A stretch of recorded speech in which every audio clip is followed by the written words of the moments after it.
Live from the Emerald City in Seattle, Washington, the UFO, Bigfoot, and paranormal hotspot of the Pacific Northwest. Coming directly to you, listening in around the world. This, my friends, is Spaced Out Sunday.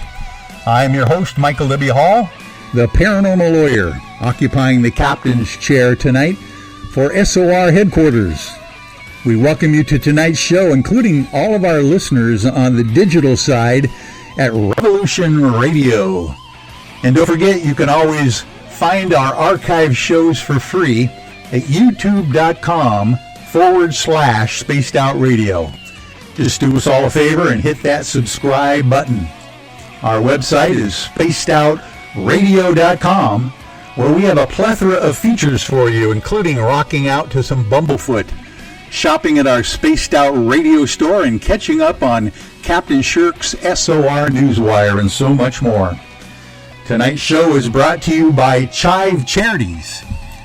Help make the world 10% happier by donating to Chive Charities today. You can find them on our website.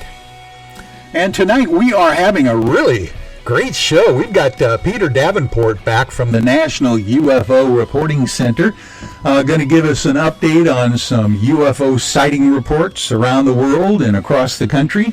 And my special guest for this evening is Michael Carter. Michael is an interfaith minister who is also a UFO contactee.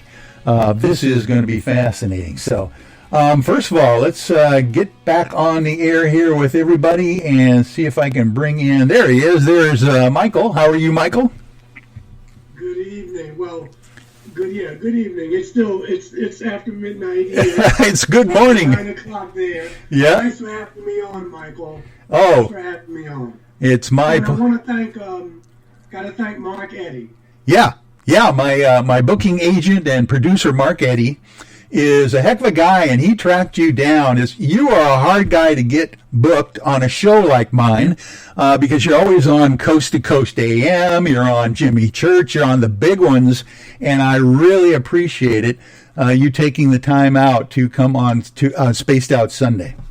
Oh, it's my pleasure. I was looking forward to it. So I took a little nap, and Good. There's something beautiful about a nap. Oh, exactly. At my age, I tell you what, I do it whenever I possibly can. Age too. I love it. I took a little nap for about 2.5 hours, and here we are.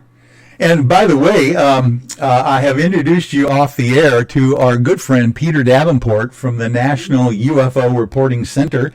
So let's bring Peter on and talk to him about what's going on currently. Hey, Peter. Good evening, Michael. Hey, Peter. Hi. Yeah, you got two Michaels as co-hosts tonight for you, Peter. So talk real close into that microphone, and we'll get your level up just as high as Michael's and mine. Okay. Can you hear me all right now? Yeah, I think we can manage that one. Good. Yeah. Okay. All right. Well, listen, gosh, we've missed you for a while, a couple weeks. You're so busy, Peter, doing other stuff that we wanted to make sure that you had a rest for a while. But we are so glad to have you back on Spaced Out Sunday. Well, thank you. It's delightful to be back, and I've been away for a while, but that just increases the number of good reports I can choose from for my report tonight. And I've got some really very gripping, very interesting reports to share with our audience. Interesting. And I understand you've got some reports right from Michael Carter's neck of the woods as well, so we'll have him chime in when those come up. But you take your time, Peter, and start out wherever you want us to begin. Yeah, I'd like to start off with one of the best reports I've received in recent months, Michael. It was submitted on the 17th of September, and it was submitted by, I think, a National Guard UH-60 pilot. He's not only a military pilot, but he's an airline pilot. And he called me and reported that that night, the night he called, had been on a night flight, a training night flight, using a UH-60 Black Hawk helicopter. a heavy lift helicopter, and it had been, they were flying at night, so they were using night vision devices.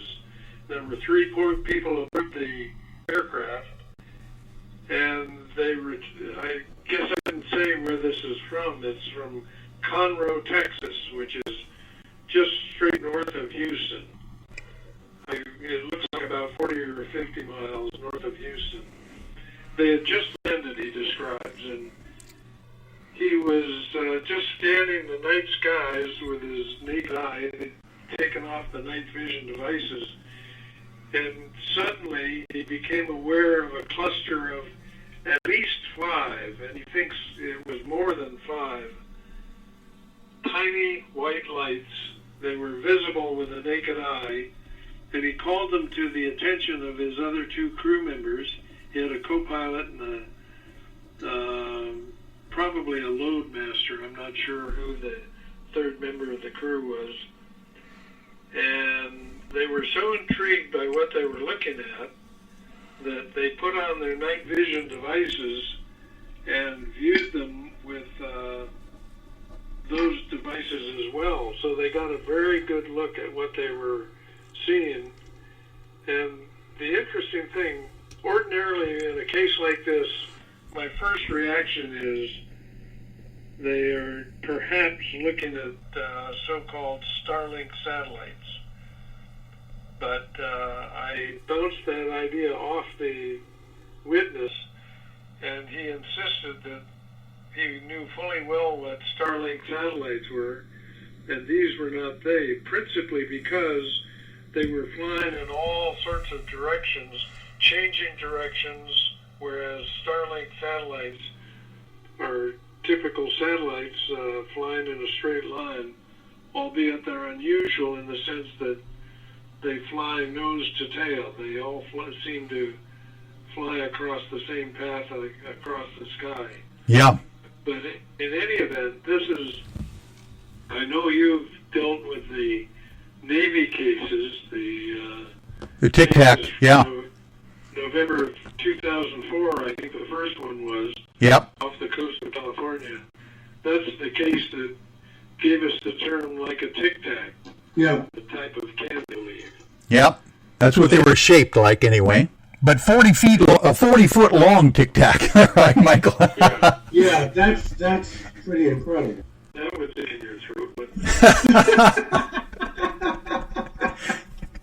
oh my, Peter. Wonderful report. I had a long conversation with this pilot, and he's as rock solid as any witness I've ever dealt with, I think. And he said he's never seen a UFO before. This was an eye-opener for him. Did he mention anything in particular when he was looking at it through night vision? Because that is quite unique that we have a military person reporting UFO at all is interesting. But the fact that he had night vision, that must have been interesting. Yeah, I'm sorry to interrupt. The most remarkable aspect of that part of his testimony was he said I would probably never have access to that night vision footage.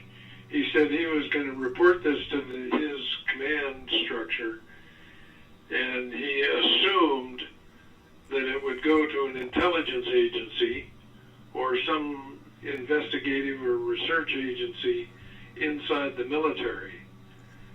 So I'm going to get back in touch with him and see what developed along those lines. I've been so busy, I haven't been able to establish a communication chain with this guy, but he was really very convincing, and it was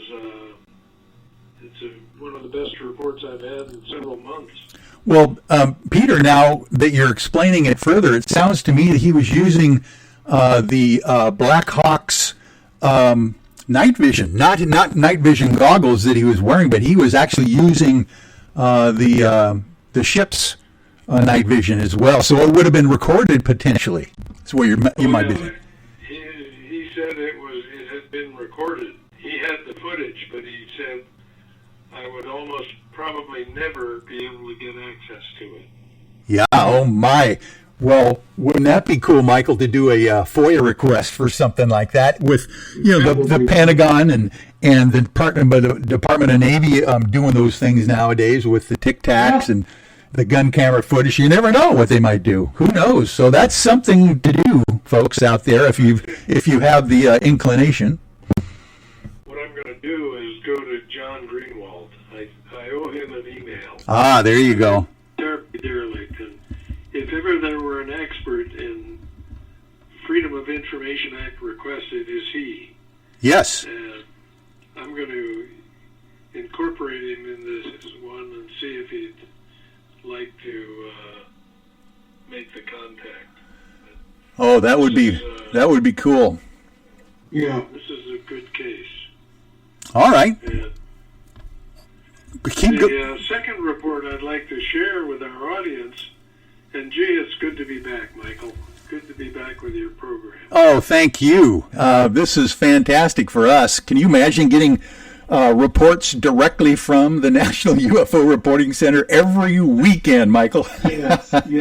And I'm delighted to do it. You're great to work with, Michael. Oh, thank you so much. Second report I'd like to share with our audience comes from the same date as the sighting at Conroe, Texas, the 17th of September. This is about 6 hours before the sighting by that military crew, and two adult witnesses write that they were sitting on a bench in Needham, Mass, about 1800 hours or 6 p.m. on the Thursday, the 17th of September, and watching their children play in a playground when their attention was drawn to not one but two distinctly black objects, triangular in shape, moving very slowly across the sky. And they were unable to discern what they were, but they could tell the shape, and interestingly could tell the color.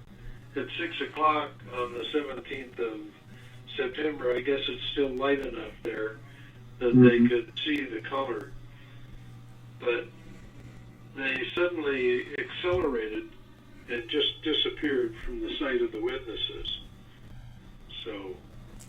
Oh my! So this was two triangles flying in some kind of formation?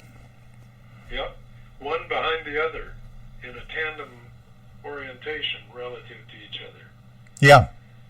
Well, Michael, you've heard of those TR-3Bs, the equilateral triangle kind of craft that some people are arguing are potentially military, kind of clones or something. Yeah. That's fascinating that we got two of them, one following the other, huh? Yeah. And the witnesses are a little vague on detail. I wish they'd incorporated more detail as to how long they watched them once they accelerated and disappeared, before they disappeared. But they don't provide that information. Mm. Any They were larger than a nearby commercial airplane that was flying overhead at altitude, maybe generating contrails. Oh, now let me clarify. The jet, commercial jet, was generating contrails, or these triangles? The commercial jet was generating triangles, and so they generating contrails. Triangles. To contrails, and so that tells us that the jet was probably at 20,000 feet or higher, perhaps even 30 or 40,000 feet. Yeah. And the anomalous objects appeared to be larger than the jet did. That says nothing about its distance, the distance between the witness and the triangles, but it gives us some comparison as to how big they look to be to the witnesses. So. Yeah, fascinating. And did they mention any noise accompanying the triangles and or the commercial jet? I don't believe they mentioned any noise, any discernible sound coming from the two objects. Yeah, that's a good question. I was thinking that too, because reports that they're silent. And who was it? There was, I forget, it was some individual. I just, the name doesn't come to mind. He made a comment about nowadays with the technology, the question is not do they exist, but do they belong to us, or do they belong to them? Oh yeah, that's the big thing right now. Commander Fravor just is mentioning that too, the Tic Tac pilot, and many other folks. But pretty much Commander Fravor and some of those military pilots are saying this thing outperformed anything that I could do and anything we know of. So it really can't be us, is what they're thinking at this point. Yeah. And it sounds to me, Peter, that this sighting report that you have said that they accelerated out of sight very dramatically as well. Well, that's my understanding. She doesn't get into great detail on that point, but that's my interpretation of what she's written. Okay.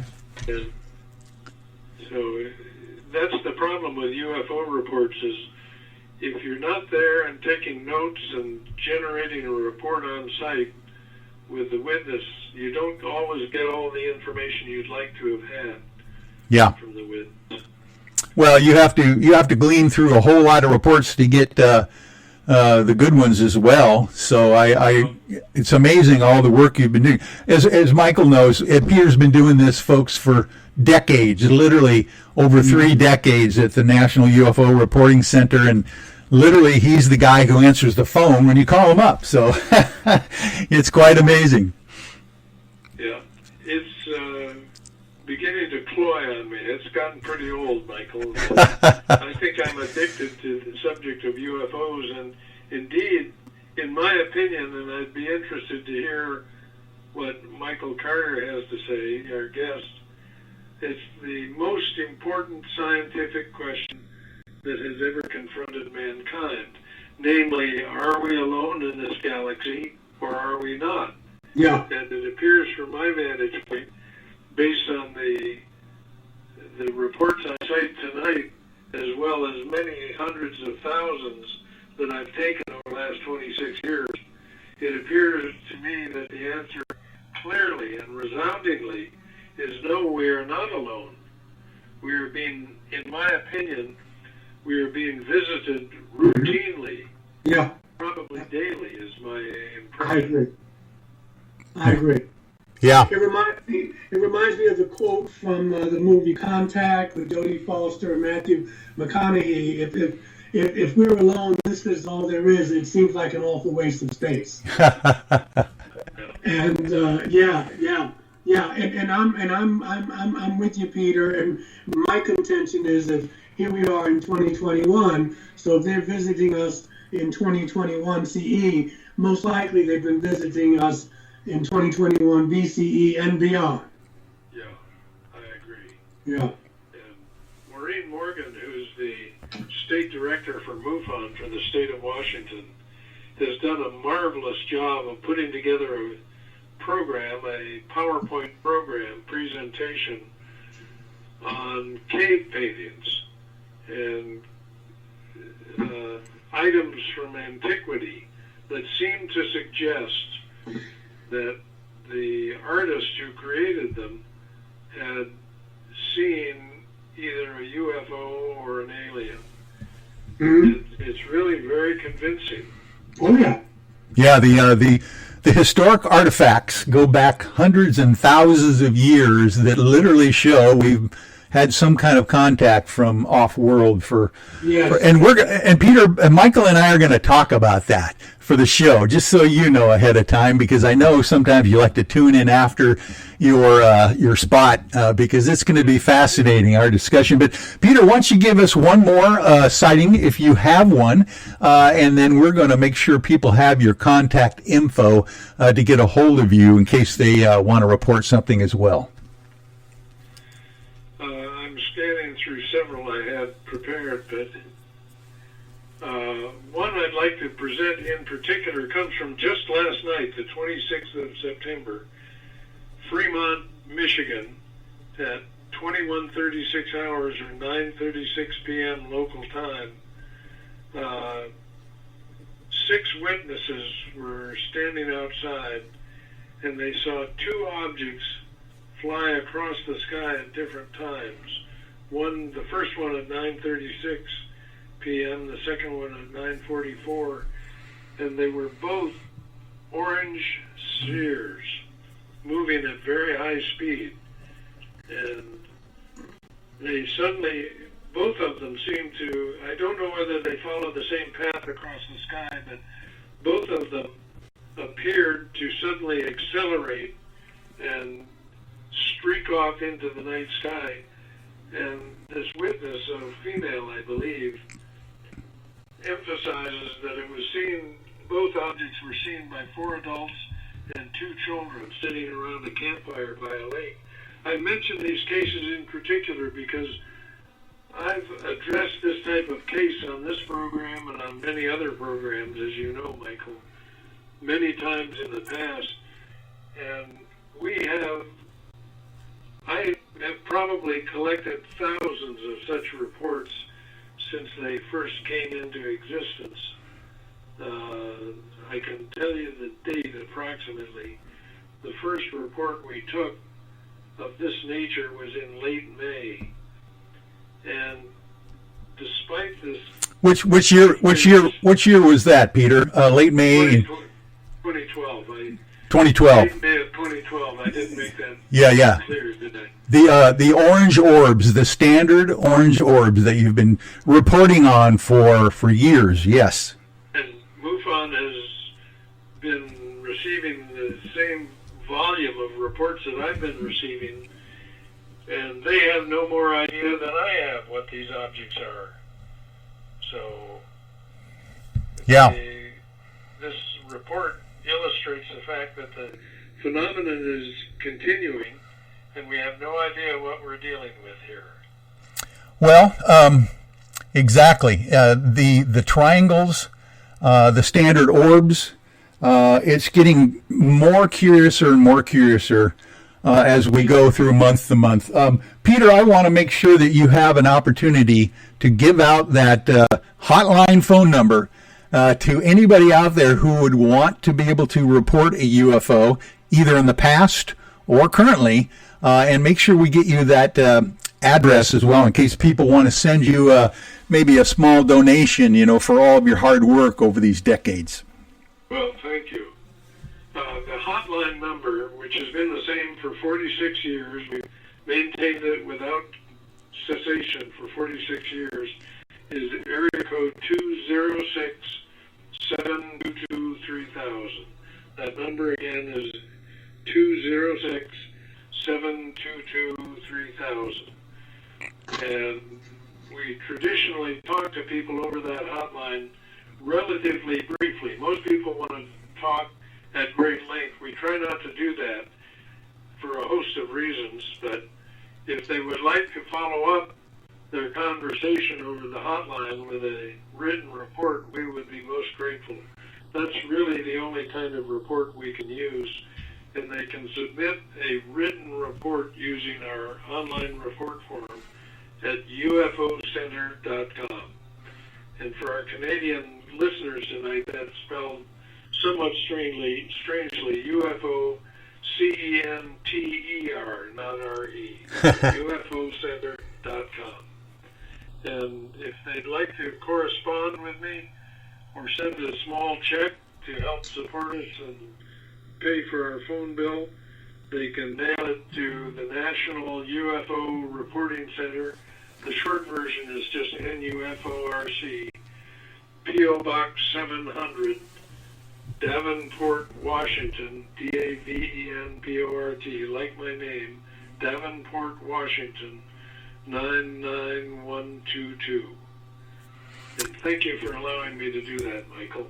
Oh, my pleasure, Peter. Thank you for, that's quite a riveting report tonight. We've got 3 amazing opportunities to get people up to speed now. So, listen, we're going to let you go, and you can relax, kick back. Hope you enjoy the rest of the show with Michael and I.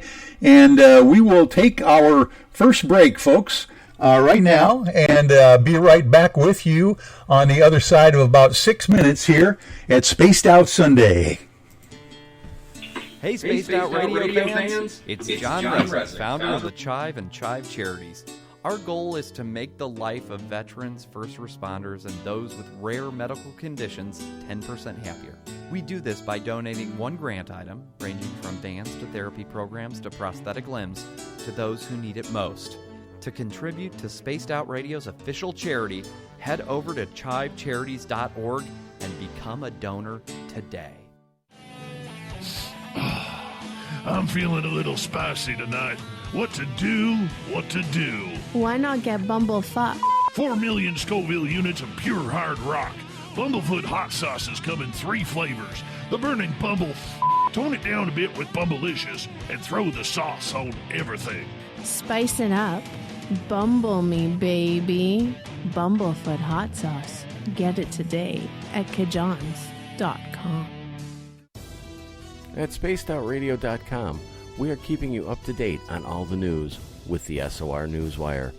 Captain Shirk leads the team that is bringing you the news of the day and exclusive stories on everything paranormal and supernatural. It's free to read, it's updated daily, and it's right there for you. The SOR Newswire is a one-stop shop for the news of the day. Check it out at spacedoutradio.com today.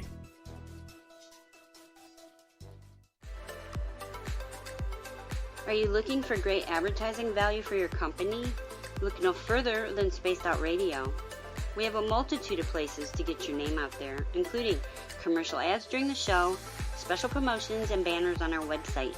Our audience is proven to support the companies that support our show. We can make your budget work for you. So for more information, please contact us at sales@spacedoutradio.com.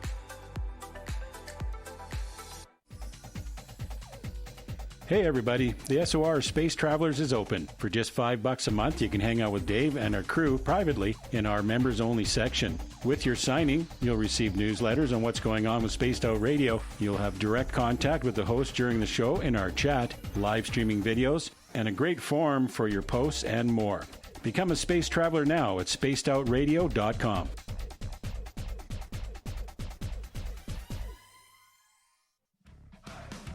Are you addicted to the woo? Good. Me too.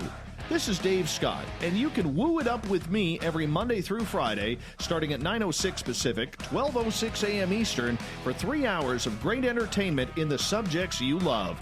UFOs, ghosts, cryptids, intuition. Yes, we hit it all 5 days a week. Look for us at spacedoutradio.com, where together, my friends, we own the night.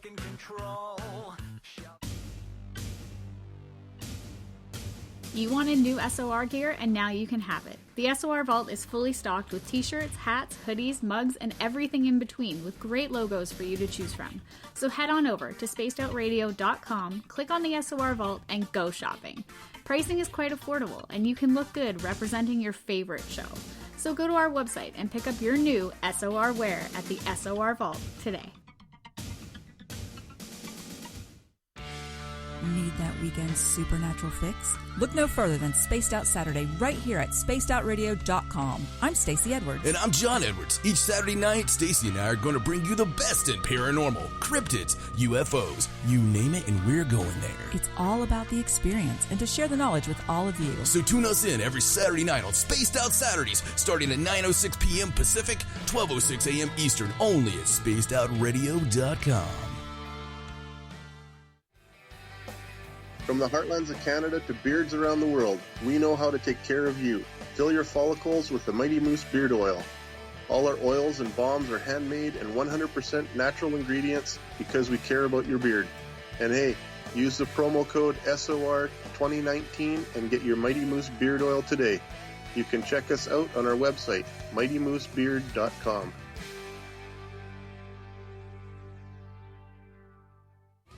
We're adding to the entertainment online for Spaced Out Radio. I'm Amber Beckrud, and I want to invite you to subscribe to our YouTube channel and check out Cryptid Tales, where I will take you on a journey into some of the strangest legends and lore from around the world, relaying the stories to you of the strange creatures and experiences that people have had throughout time.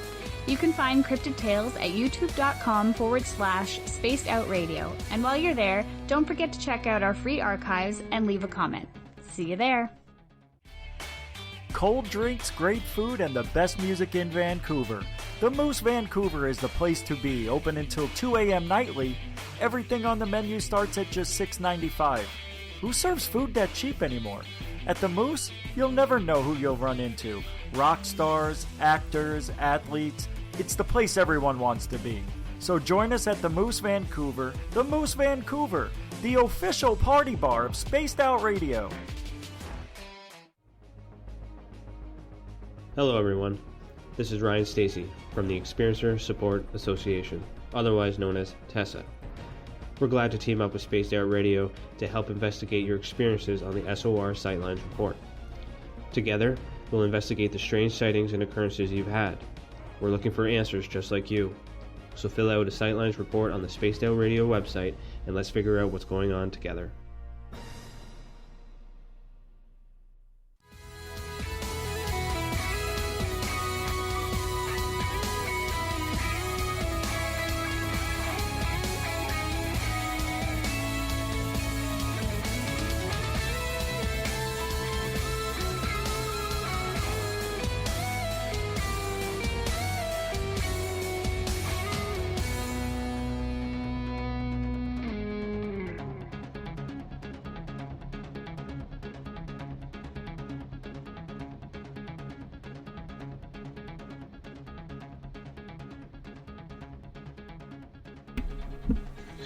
Welcome back to Spaced Out Sunday. Michael Carter is an ordained interfaith minister, receiving his BA degree in letters from the College of New Rochelle, where he graduated cum laude. He received his master's in divinity degree from Union Theological Seminary in New York City, class of 2000. And he has served as a staff chaplain, board certified at Lenox Hill Hospital, Beth Israel Hospital, Beth Israel Cancer Center, and the Methodist Hospital in New York Hospital in Queens, while residing in New York City. While serving in various Unitarian Universalist congregations in New York, Michael was trained as an anti-racism trainer and has been recognized by President Clinton for his efforts in this regard. Michael also is a weekly columnist for the Asheville Citizen-Times and has written articles for the Black Mountain News and the Tyrone Daily Bulletin, both local North Carolina newspapers. A longtime UFO contactee. His book, Alien Scriptures, Extraterrestrials in the Holy Bible, was #1 on Amazon.com's list of UFO-related books.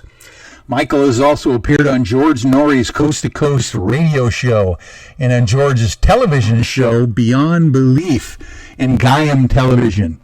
He's also appeared on Shirley MacLaine's radio show, as well as with author Whitley Strieber, and has been a guest speaker at many MUFON conferences. Let's welcome Michael Carter to Spaced Out Sunday. Hey, buddy. Hey, Michael. Oh, man.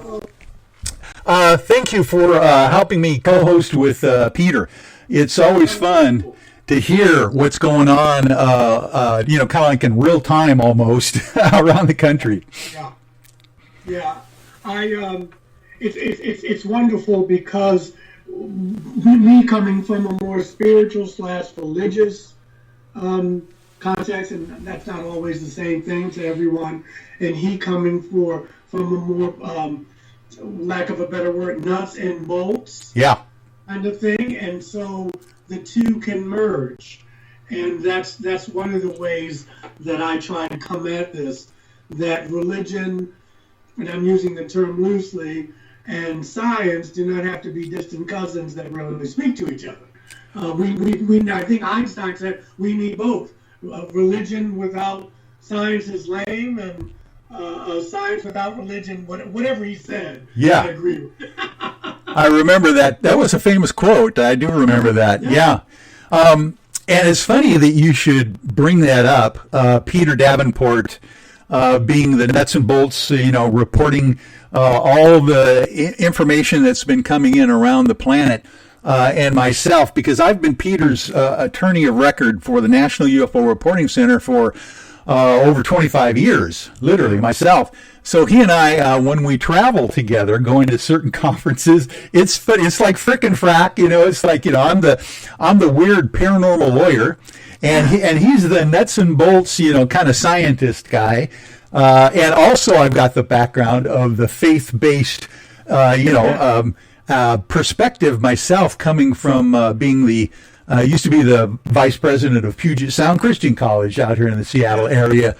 Raised as a Methodist, as a kid and all that stuff. But I am on the same page with you, Michael, and I am so glad that we have got this opportunity now to kind of touch base with one another for our show.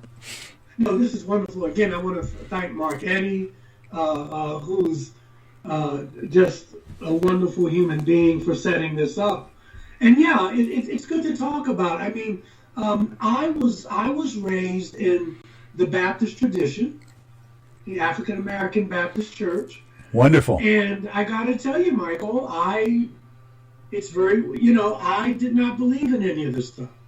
I was it just wasn't on my radar screen. I remember, I'm from Baltimore originally, even though I lived in New York for almost 30 years. And I don't remember the context, but I remember standing on Howard Street, downtown Baltimore, in front of the Civic Center, and I don't know how it came up, but I remember someone saying to me, "You don't believe in UFOs?" And they were like incredulous. And I said, "No." And they said, "Why not?" And my answer was, "Because it's not in the Bible." And so, I mean. And now here it is. You wrote life is lived forward, but it's only understood backwards. Oh, very good, very good. Yeah, and you are the one who wrote the book about UFOs in the Bible later on in your life. That's fantastic. I love it. Well, let me tell you, I got to be clear. I'm standing on the shoulders of a lot of people, so I want to just give the Reverend Dr. Barry Downing, who's a colleague and friend of mine, retired Presbyterian minister, brilliant man. He wrote a book back in 1968 called The Bible and Flying Saucers. Morris K. Jessup wrote a book back in the 50s. He died under mysterious circumstances. He wrote a book called about flying saucers in the Bible. A woman, we have some female energy in the game. Reverend Virginia Brasington wrote a book called Flying Saucers in the Bible she was here in Asheville, North Carolina. Go figure. And then there was a woman I met. Her name was C.L. Turnage. We were in contact for a while. She wrote some books about it. The Bible is an extraterrestrial transit mission, something like that. And she based her book on the works of Zachariah Stitchin. We lost contact, and about a few years ago I tried to look her up again, and she was living in Texas, and I think she passed away very young. My goodness, these are fantastic authors that you have mentioned, and I think it's fantastic that you did that, because now people can get an idea of this. There is some background here. Oh, yeah. Well, see, that was liberating for me. My idol is Dr. King. But from the UFO standpoint, Barry Downing was right, because he was the one that another minister. Now, the only difference that I know between myself and these other clergy are that I'm the only one who's come out and said I've had experiences. They have not. I know Barry hasn't. He's even said, I'm not sure I'd even want to. But there are clergy, and there are other. When I started talking about this 20 years ago, more conservative brothers and sisters did not mention this. And if they did, well, they didn't. I just have to say that I was not aware. Now we have more conservative brothers and sisters talking about it. But again, where we differ is many of them are coming from the perspective that they're demons, and I'm not sure that's true. I'm also not like Brother Stephen Greer, who everybody wants to sing Kumbaya and hold our hands. Yeah. From my experience and from the literature, there's some of these off-world intelligences who are very benevolent, and there's some who are very mischievous and not so.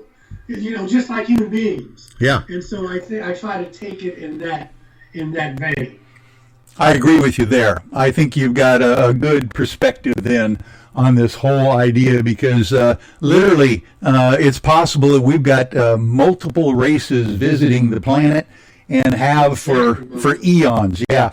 But by the way, I'm going to throw out just another name here that we're going to probably talk about eventually through the night tonight. But there's also that issue of this Venusian supposedly that visited the Pentagon by the name of Valiant Thor. Yes.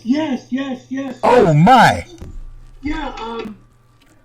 Who was the minister who wrote it? And he was a minister. That was Dr. Strange's, Frank Strange's. It's the same name. It's a strange name because it's not Dr. Strange. It's Dr. Strange's. Yeah. Yes. I used to read some of his stuff I used to read everything on the subject I could get my hands on. And, of course, he was talking about Valiant Thor was very human looking. Yes. Exactly like a human. Yeah. Yeah, you could get in an I think people who may be more sensitive to energy, if you were like on an elevator with this guy, maybe you would pick up something. But yeah. I have had I should start from the beginning. Please do. That's a good place to start, right? You got I just was not into this at all.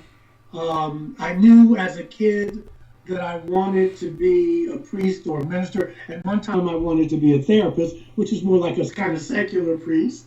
Yeah. But what had happened was, and again, looking at the Christian Danish philosopher Kierkegaard, life lived forward, understood backward, I was starting to see some of these things were happening when I was a kid, but I couldn't articulate it. I didn't have the nomenclature, the vocabulary.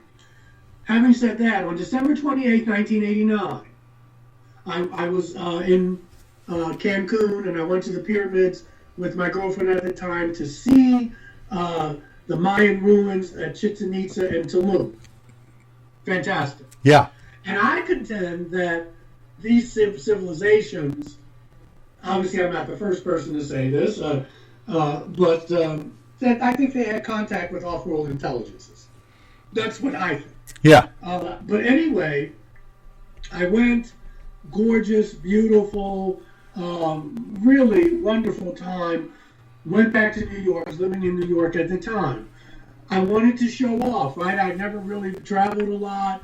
It was 85, 90 degrees in Mexico. I was going back to New York City where it was freezing. I wanted to glow, let's be honest.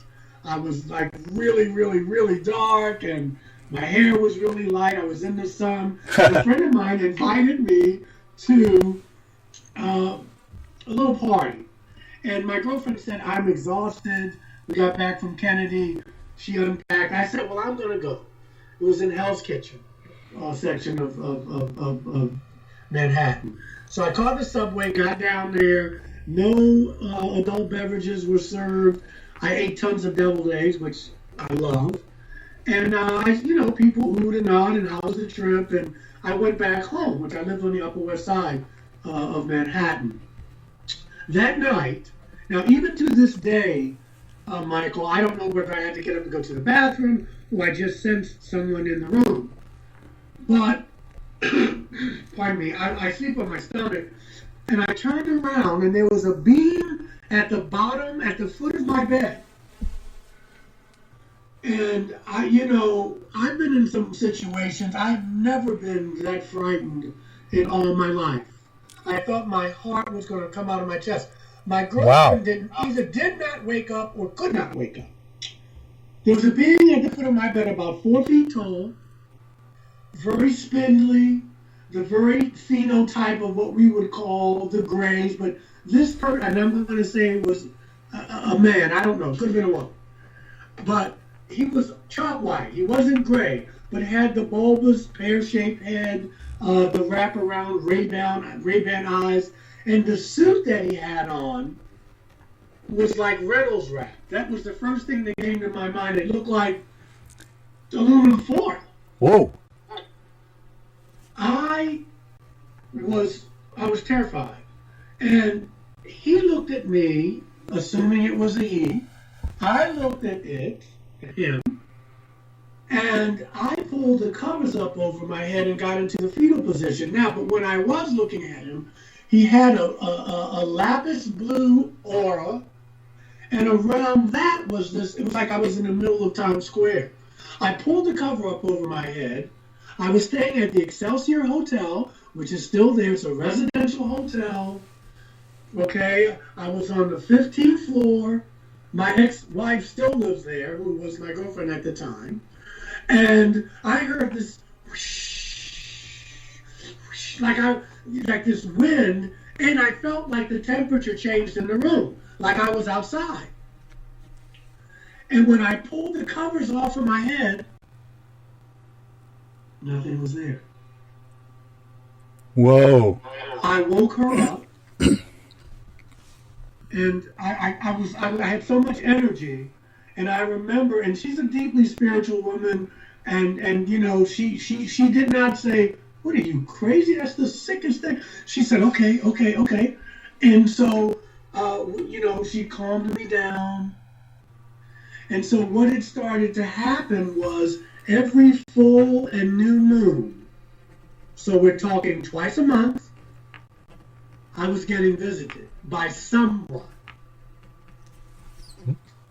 Wow. I went to, okay, let me get this straight.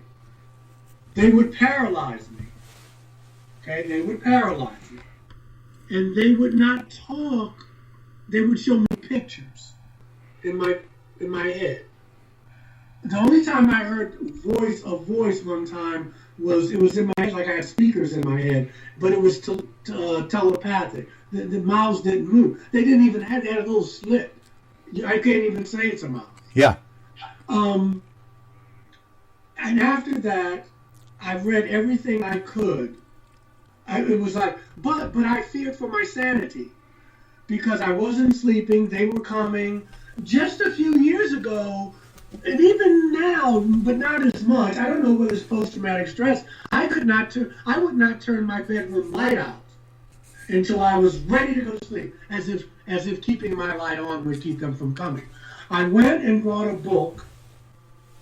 I brought many books called Encounters by Dr. Edith Fiore. Yeah. And in the back of the book, there was a list of mental health professionals. Okay? And I used that resource. There were two people in New York. There was a woman named Aphrodite Claymore. Mm-hmm. And I mean, no disrespect, but I was so fragile. Somebody named Aphrodite did not seem grounded enough for me to go to. That's my bias. I wound up going to a Dr. Jean Mundy, and she regressed me. Jean Mundy has since passed on. And Bud Hopkins, the late Bud Hopkins, later did, and he was very good at what he did, and we saw things differently, but Bud is a good man. And she said that, well, there's good news, and you can say if it's bad or not. That's up to you. She said, you're not crazy. You are seeing these things. Wow. These people. Wow. She said, it's up to you if you think. And so I wound up going to a support group I went to a place called the Open Center. They had a bookstore that used to be on Spring Street down in Soho. And I remember I felt like I was buying condoms for the first time. I had all these books in my hand. And I went up and I put it, and this guy said to me, you look like manure. And he said, are you okay? And I wouldn't even look him in the face. I was so embarrassed. He said, are you? And I remember him because he had really long dreadlocks, but he was bald. Like they just came out of the side of his head. I was like, wow. And he said, is this a hobby? Or is this for real? And I said, oh, it's for real. And he gave me a number. And he said, these people can help you.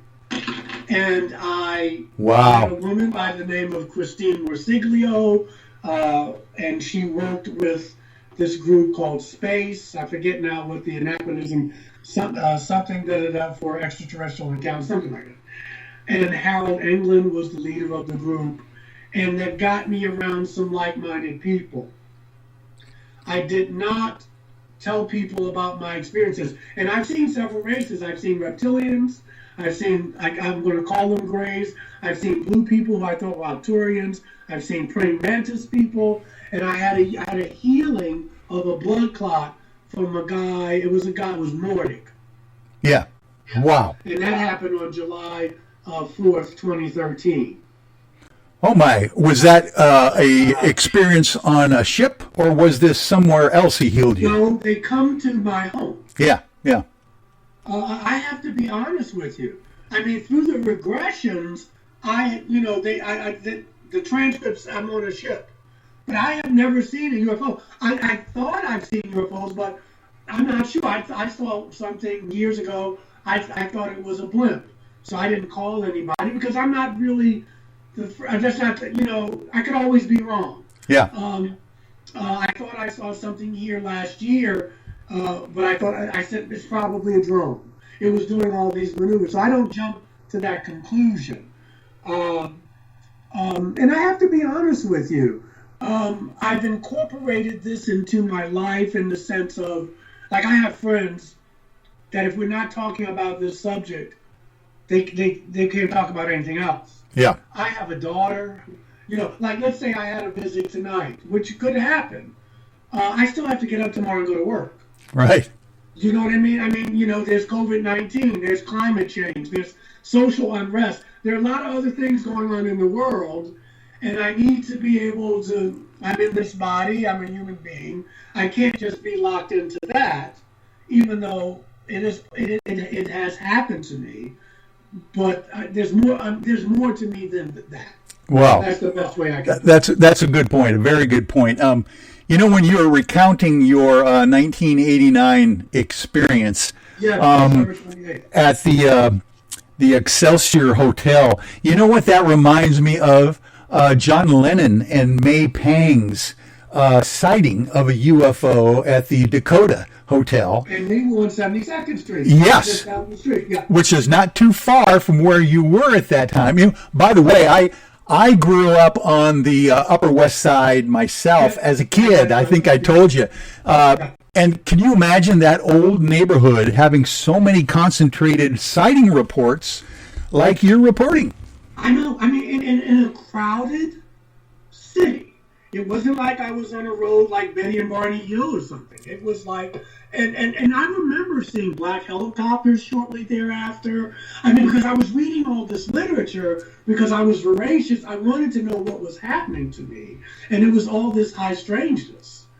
And so I remember Bud and I used to butt heads a little bit, because at that time, like David Jacobs later on, Bud was saying, this could be a little more sinister, Michael. You're being a little naive, but I was more in John Mack's camp. Yeah. That there's a spirituality to this if you're open to it. But at the same time, I could let in that there were, my brothers and sisters were having these experiences, and it wasn't all sweetness and light, and people were having anal probes and, horrifying things. And I could make room for both of those. But I wanted to say, but that wasn't my experience.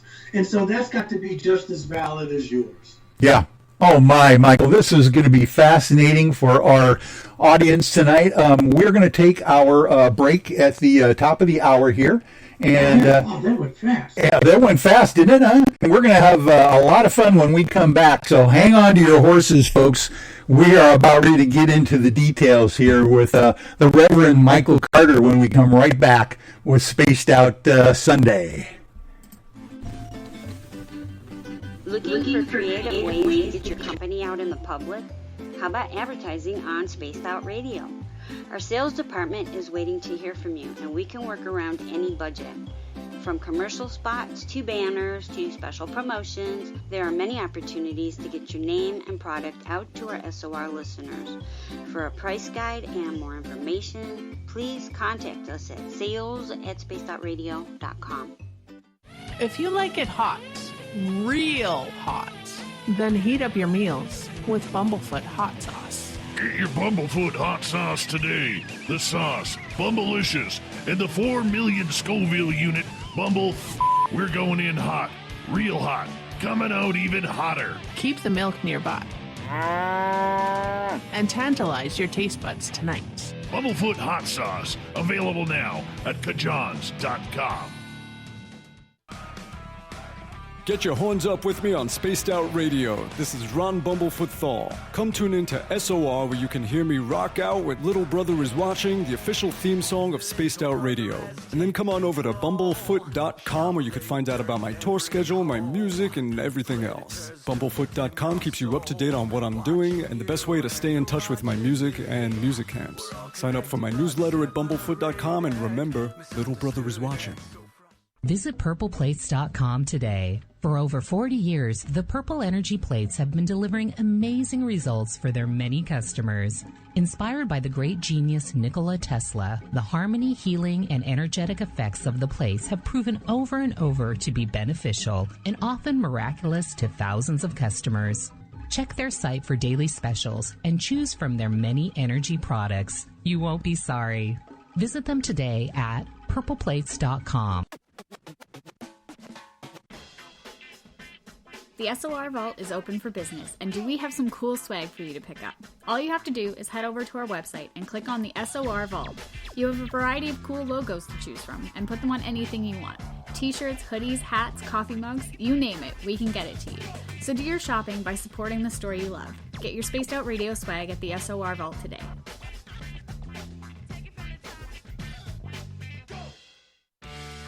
Hey everyone, I'm John Edwards. And I'm Stacey Edwards. Together we're taking over Saturday nights on Spaced Out Radio, where we're going to bring our own experiences of the paranormal and talk to the best people we can find to help bring you answers to your strange tales. We're here to entertain your need for weekend woo!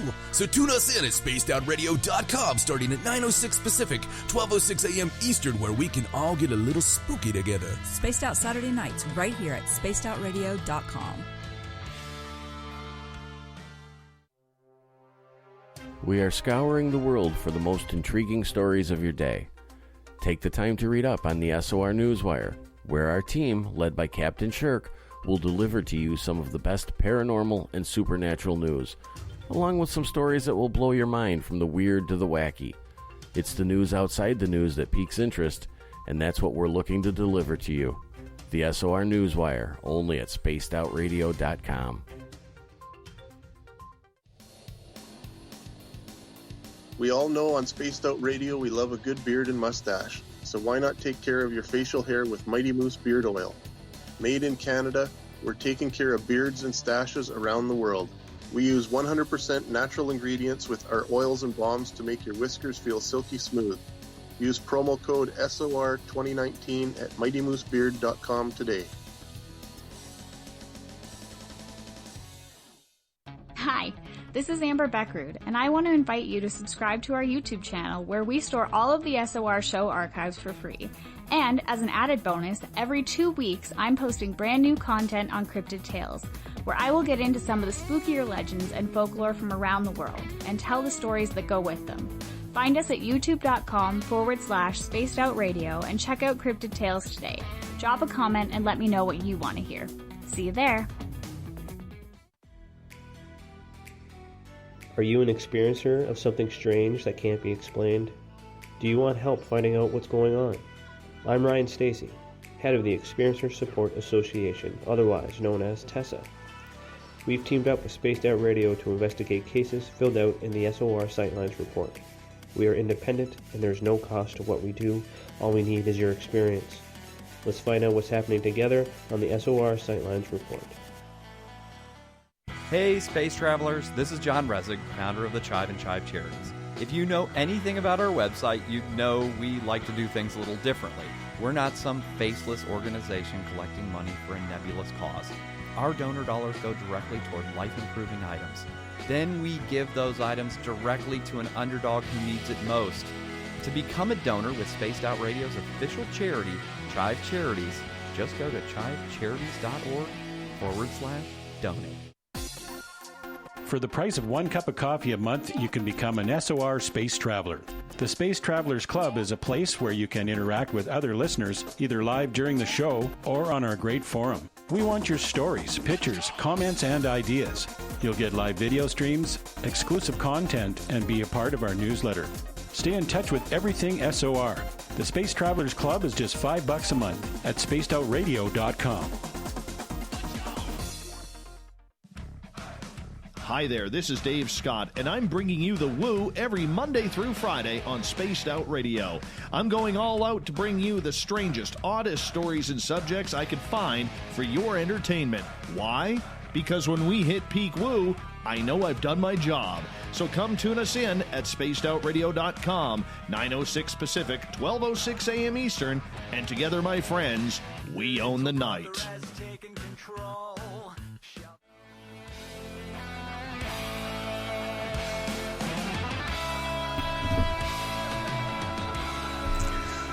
Welcome back, folks, to hour number 2 of Spaced Out Sunday. I'm your host, Michael W. Hall, the paranormal lawyer. Thanks for joining me. We welcome back everyone listening in on our terrestrial affiliates, WQEE 99.1 FM in Noonan, Georgia, and UPRN 107.7 FM in New Orleans. And on the digital side, we are very proud to be on Revolution Radio. Don't forget, we can always check out our archives for free at youtube.com/Spaced Out Radio. Do me a favor, just hit that subscribe button. Our website is spacedoutradio.com, where we have a plethora of features for you, including rocking out to some Bumblefoot, shopping at our Spaced Out Radio store, and catching up on Captain Shirk's SOR Newswire, and so much more.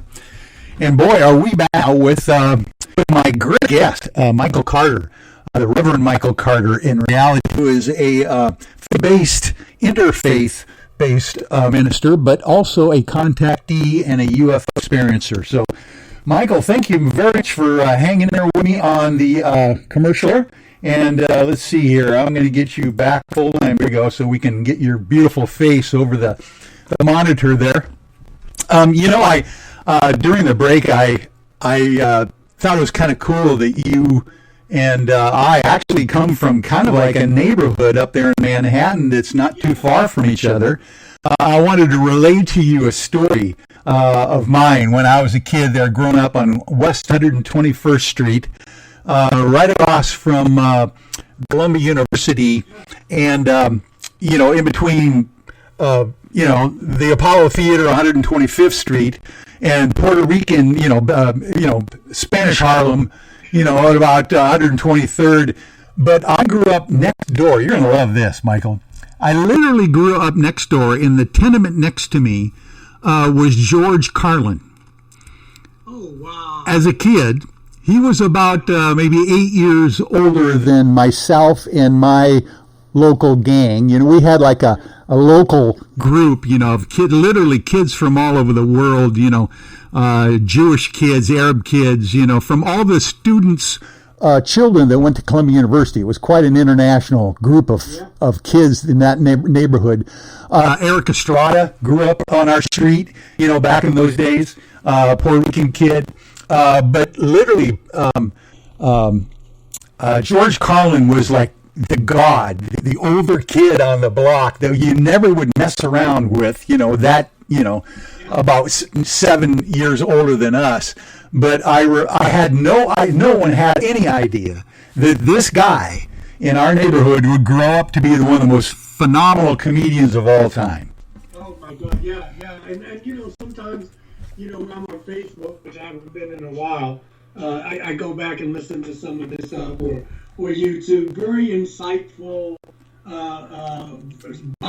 social commentary. Yeah. Oh, yeah. Almost prophetic. Maybe prophetic.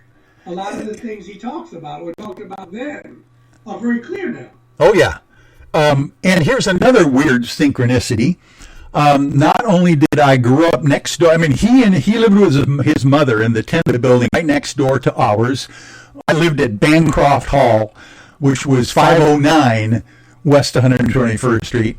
But how many years would that have been? Probably 15 years later, I was in my mid-20s, and I just happened to land a job at Universal Studios in Hollywood, being the host in the green room backstage at the Universal Amphitheater. And who shows up but George Carlin? Yeah. Oh, and so I had, I was the gopher guy backstage, making sure you got, I took care of the parties after the show. I made sure that they got the stage on time. I was just hanging out with the stars. And here was my childhood hero now coming back to see me. I was just in hog heaven. Life is like, what's the old saying? You got to be nice to people because you meet the same people coming up, you meet the same people coming down. Oh, that's the quote. That exact quote is what George Burns told me to myself as the backstage host. He was, and John, he and John Denver did that Oh God tour, when they did the film together. And I remember, gosh, you're just bringing back all these flood of memories. I remember during the concert, George Burns would go out and do like 45 minutes of stand-up comedy, opening up for John Denver, who would then go out and do 3 hours worth of a phenomenal show. This was in the 80s, 70s, late 70s. And then for 3 hours, while the concert was going, it was myself and George Burns in the dressing room. And can you imagine? And I'm thinking, I'm so nervous. What do I do? How do I entertain this icon of because you're in the dressing room with God. Oh, yes! Great God. At that time, that was the hottest movie going. Yeah. Yeah. I mean, Morgan Freeman did it later, but yeah, you're in the dressing room with God. And I tell you a synchronicity, Michael. One of the songs that was played during our service today was a John Denver song. Oh, that guy was just awesome. Matter of fact, if anybody ever asked me after my gig, and doing that for years at the amphitheater, who was the most down-to-earth, the friendliest act to come through, it was John Denver. The guy was just genuine, nice guy. Yeah. It's a dying breed. Yes, and George Burns was the guy. Literally, I was thinking, how do I entertain George Burns for 3 hours every night for 10 nights, because it was a long run. Literally, he was entertaining me every moment of those 3 hours with one-liners, with stories about his lovely wife, Gracie, who he just really loved. And that was his one quote he said. He said, kid, you better be nice to all the folks that you meet in this business, because you're going to meet those same people going up as you meet coming right back down. That's life. That is that's one of the truisms of life with anything. What goes around comes around, and you just it's something we should take seriously. And get this, you're going to love this quote. He was a one-liner guy all night long. He just loved to try stuff out on you, just to kind of keep you busy. He's sitting there in his chair in his dressing room suite with garter socks on. He never sat down with his tuxedo pants. Take them off, put on a beautiful smoking jacket, and he would literally chain smoke these beautiful Havana cigars all night long. And I remember one night one of his sterling quote was, kid, the secret of acting is sincerity and honesty. He says, if you can fake that, you've got it made.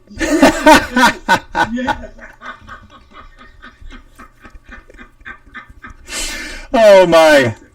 And I have to remember that, because I may use that again. Yeah. But that's it. If you can fake that, that sounds like he could have been a politician. Oh. He was a pretty phenomenal guy, and I was just blessed as a mid-25, 26-year-old kid to be able to hang out with him, George Burns, in his 80s. Yeah. You're like a captive audience, too. But I remember, my background in the theater, just meeting. I met Sidney Poitier. Oh, my. Elevator, going up at 250 West 57th Street. I was going to see an agent, and he literally, like, David stood out head and shoulders above Saul, all the rest. And, and he was a very dignified man. And I just said, Mr. Poirier, I've been a big fan. And he was lovely. He said, oh, are you in the business? I said, yeah. He said, you going to see an agent?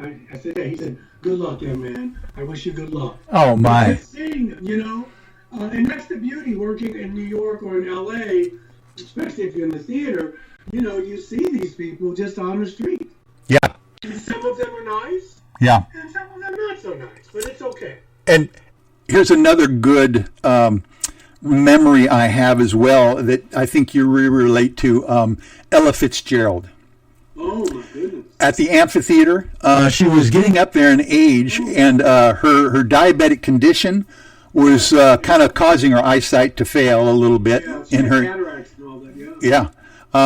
And at one point, every night, I was blessed enough to be able to have to take her arm and lead her up on stage to begin her 2.5-hour show every night at the amphitheater. But what a classy woman. Yeah. I mean, and you're talking these are life memories of pretty extraordinary human beings. Yeah. And you got to be there, and that's the blessing, just to be in their energy. Oh. You know what I mean? You got it. Yeah, and we could. Oh my God. And you look back and wow, what you're very fortunate. We were talking about how fortunate we are at the top of the show, well, before the show, and that's the thing. The blessings come, and just to be grateful, because those moments don't come back. Yeah, no, and sometimes you go through those moments. They're so harried at the time. You don't really appreciate them as much as when you finally realize, oh my word, what did I just experience? Like an abduction experience, like an ET experience, you have to kind of have some perspective on it as well. Well, yeah, and that's why I love that quote from Kierkegaard, because I had to distance myself. I'll give you an example, and that's a great segue. It was just terror. That's the only thing I can say, because these beings would just walk through my wall. Can you imagine a reptilian person coming through your wall? Big, muscular guy, and this was a guy, because he told me not to be afraid, and his voice was, his eyes were yellow, and the slits, the pupils were like a cat's. Yeah. He's muscular, and he touches me and says, don't be afraid. My point, this is the point of what I'm trying to say, and I could give you more details about other, because I have to tell you how it changed my views on religion, but what I learned from them, like people would say, well, did they tell you anything special, whatever? No, not really, but after a while I had to say, Michael, these people are not hurting you. If anything, I felt more intelligent, my spirituality, my heart was more open, but the fear factor was always there, and it made me look at, Michael, where else in your life do you let fear get in the way? Bingo. Now granted, I'm not saying, yes, anybody would be afraid of that. You wake up in the middle of the night and a person's there. But as far as them doing physical harm to me, only one time something happened to me. I'll tell you real quick. One night I had a visit and I was paralyzed and I was sleeping on my side. And, I sleep on my stomach and then I turn on my side and I couldn't move. And they were in the room, my eyes were open, and they stuck something, a needle or syringe, right here where that little hollow part where your neck is, and I forget what you call it. You know what I'm talking about. Yeah, at the base of your skull, yeah. And then the paralysis went away and they were gone. I talked to a friend of mine, and who I could talk to. And she said, Michael, I know this is going to sound crazy. You need to set some parameters with these people. She said, I know it's going to sound weird, but they're probably in your room now. I mean, they're probably, just tell them, look, that hurt me. There's got to be some type. Anyway, I did it. I thought I was a fool walking around in my underwear saying, what are you doing? You know, about a week, 10 days later, I had another visit, and they showed me a syringe. They showed it, telepathically, and they stuck it in the top of my head. I felt nothing. It's like when people take your blood and you don't even feel it. Yeah. You love those times when you give. Now, what happened to me was my intuitive abilities were heightened. I felt, well, now they use the word download, but back I just felt more intelligent. I felt more loving. Now, I have to be honest, I was working towards these things. I had a prayer life going on. I was meditating. I was reading existential philosophy, and it wasn't like they just waved a wand and all of a sudden I became like this spiritual genius. No. I was already working toward when the students ready to teach their peers. Yeah. But it accelerated it. I'll bet. It was easier for me to say, I don't know. I love you. I'm scared. I became like the mask I wore. That wall around me was breaking, was, disintegrating. I was becoming more human. And what age were you at this point where this transformation? I'm 63 now. I was born July 9, 1957, and so the first conscious memory was December 28, 1989, so I was in my 30s. Wow. Late 20s, early 30s. Yeah. And then when things were happening in my life, like years would go by, and I wouldn't see them, and it's the Mysterium Tremendum. I was in awe and afraid at the same time. I started to miss them. But I noticed that when they were away, maybe they thought they'd be a distraction. I don't know. But my life was full. I was getting married. I was getting my church, and I was getting my master's degree. So it was almost like they said, he's okay now. Let's just step back. Yeah, yeah. Then it would come again. There was an intelligence to it. Yeah. What it did was it broadened my Weltanschauung, if you will. Who was it? Mark Twain said, never use a 50-cent word when a 25-cent word. But it made me more, I could live with mystery more. The God I knew was in a box. And they kind of brought that. Not purposely, but I can't explain it, but I expanded. Yeah. And during that time, while you were going through that transition, were your friends noticing these things? They did. They noticed it, but some people I couldn't tell. Yeah. But they could tell from the energy, like immediately after I had the first couple contacts, I went out and I started studying hands-on healing, Reiki, therapeutic touch. Yeah. And, that's Reiki, for instance, is energy work. And I noticed that whenever I had a visit, and or with the Reiki, but before the Reiki, I felt like Moses coming down from the mountain. Remember, his face was shining. People would say to me, have you been out in the sun? Yeah, yeah. You're glowing. Yeah. And I would go, what? And they would go, yeah, I'm not any more than usual. Oh, yeah, you're kind of glowing. And that was the energy from them. I could feel it. I could see it.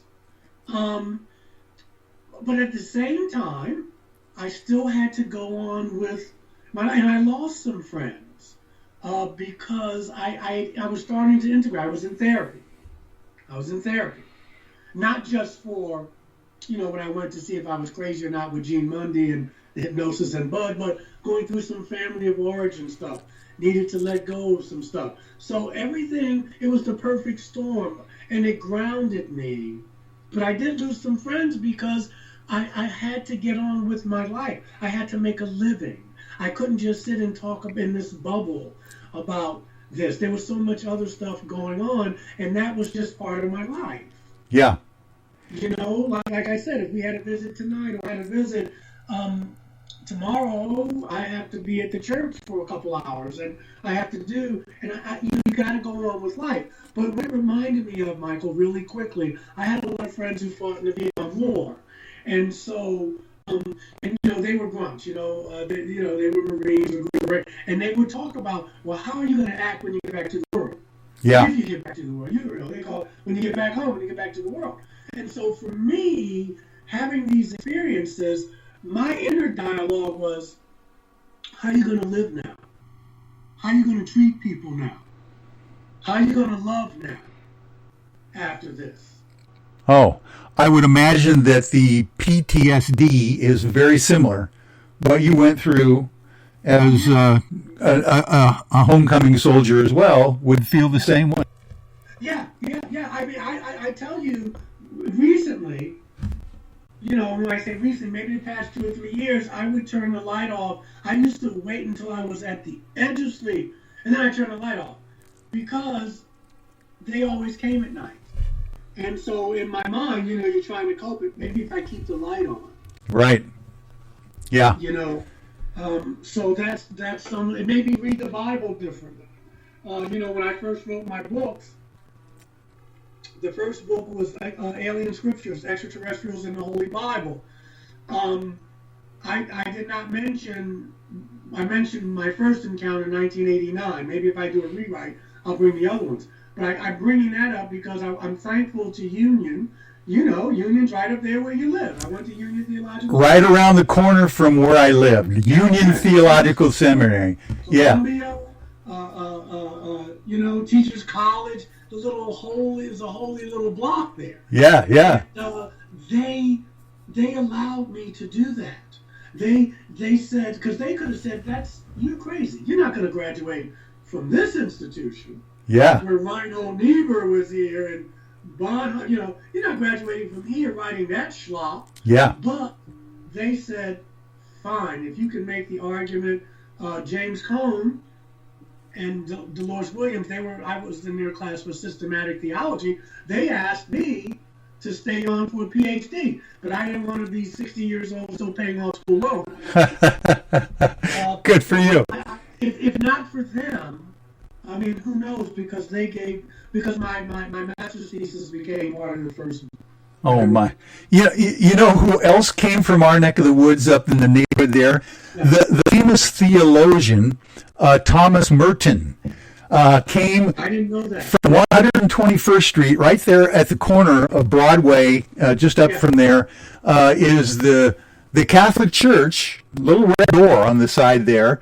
That Thomas Merton actually went through his whole thing before he became a monk and a very famous author. Right there, around the corner. Yeah, right.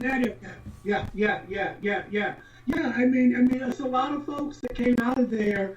Again, Rhino Niebuhr was at Union. I think Dietrich Bonhoeffer maybe had visited. But yeah, and then Abraham Heschel was Rabbi Heschel was over at the Jewish Theological Seminary across the street. So there was a lot of activity going on at the time up there. A lot of energy. Oh, and Martin Luther King. We used to go watch him give the sermon at Riverside Church. Yes. All the time. Yes. Oh my. I mean, it's yeah. And now looking back, wow. Because at the time you probably don't think of it, but I don't know. It's life is amazing, man. Life is amazing. Oh, I tell you what, this is flying by so quick, buddy. We got to take a break right now and get down to the bottom of the hour. We'll come right back in 6 more minutes after we mute our microphones. But folks, thank you for being with us here at Spaced Out Sunday. We will be right back. Cold drinks, great food, and the best music in Vancouver. The Moose Vancouver is the place to be, open until 2 a.m. nightly. Everything on the menu starts at just $6.95. Who serves food that cheap anymore? At the Moose, you'll never know who you'll run into. Rock stars, actors, athletes. It's the place everyone wants to be. So join us at the Moose Vancouver, the official party bar of Spaced Out Radio. Hey, space travelers, this is John Resig, founder of the Chive and Chive Charities. If you know anything about our website, you know we like to do things a little differently. We're not some faceless organization collecting money for a nebulous cause. Our donor dollars go directly toward life-improving items. Then we give those items directly to an underdog who needs it most. To become a donor with Spaced Out Radio's official charity, Chive Charities, just go to chivecharities.org/donate. Hello, this is your guitar man, Ron Bumblefoot Thaw, and I have to tell you, I love the response I get for Little Brother is Watching from Spaced Out Radio fans. It's amazing how music can inspire and make people think deeper about what's going on in the supernatural world. You can head over to my website, bumblefoot.com, to check out my music, my guitar workshops, my touring, even check out some of the hot sauces that I'm working on. And make sure you keep on listening, because with Spaced Out Radio, you know Little Brother is watching. We're adding to the entertainment online for Spaced Out Radio. I'm Amber Beckard, and I want to invite you to subscribe to our YouTube channel and check out Cryptid Tales, where I will take you on a journey into some of the strangest legends and lore from around the world, relaying the stories to you of the strange creatures and experiences that people have had throughout time. You can find Cryptid Tales at youtube.com/Spaced Out Radio. And while you're there, don't forget to check out our free archives and leave a comment. See you there. Hey everybody, the SOR Space Travelers is open. For just $5 a month, you can hang out with Dave and our crew privately in our members-only section. With your signing, you'll receive newsletters on what's going on with Spaced Out Radio. You'll have direct contact with the host during the show in our chat, live streaming videos, and a great forum for your posts and more. Become a space traveler now at spacedoutradio.com.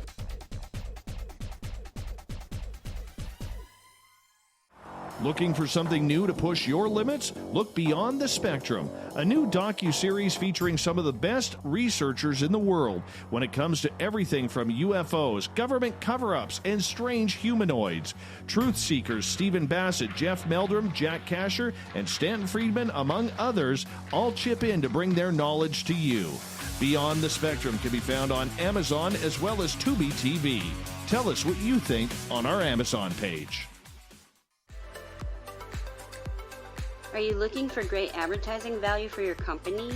Look no further than Spaced Out Radio. We have a multitude of places to get your name out there, including commercial ads during the show, special promotions, and banners on our website. Our audience is proven to support the companies that support our show. We can make your budget work for you. So for more information, please contact us at sales@spacedoutradio.com. At spacedoutradio.com, we are keeping you up to date on all the news with the SOR Newswire. Captain Shirk leads the team that is bringing you the news of the day and exclusive stories on everything paranormal and supernatural. It's free to read, it's updated daily, and it's right there for you. The SOR Newswire is a one-stop shop for the news of the day. Check it out at spacedoutradio.com today.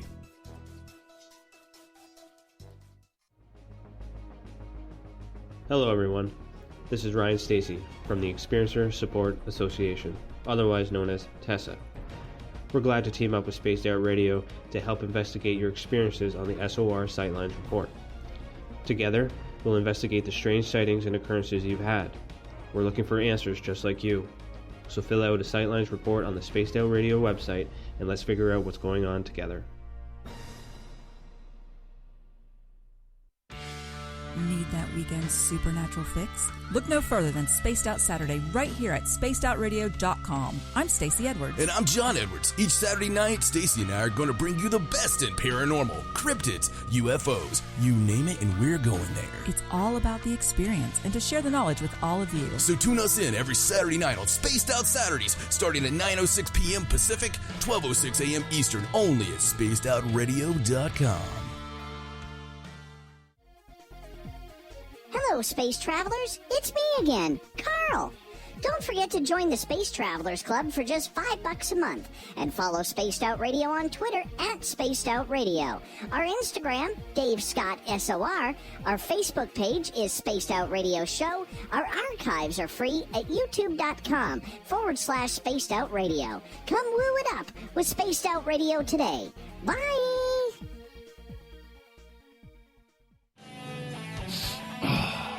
I'm feeling a little spicy tonight. What to do? What to do? Why not get bumblefuck? 4 million Scoville units of pure hard rock. Bumblefoot hot sauces come in 3 flavors. The burning bumble. Tone it down a bit with Bumblicious and throw the sauce on everything. Spice it up. Bumble me, baby. Bumblefoot hot sauce. Get it today at kajans.com.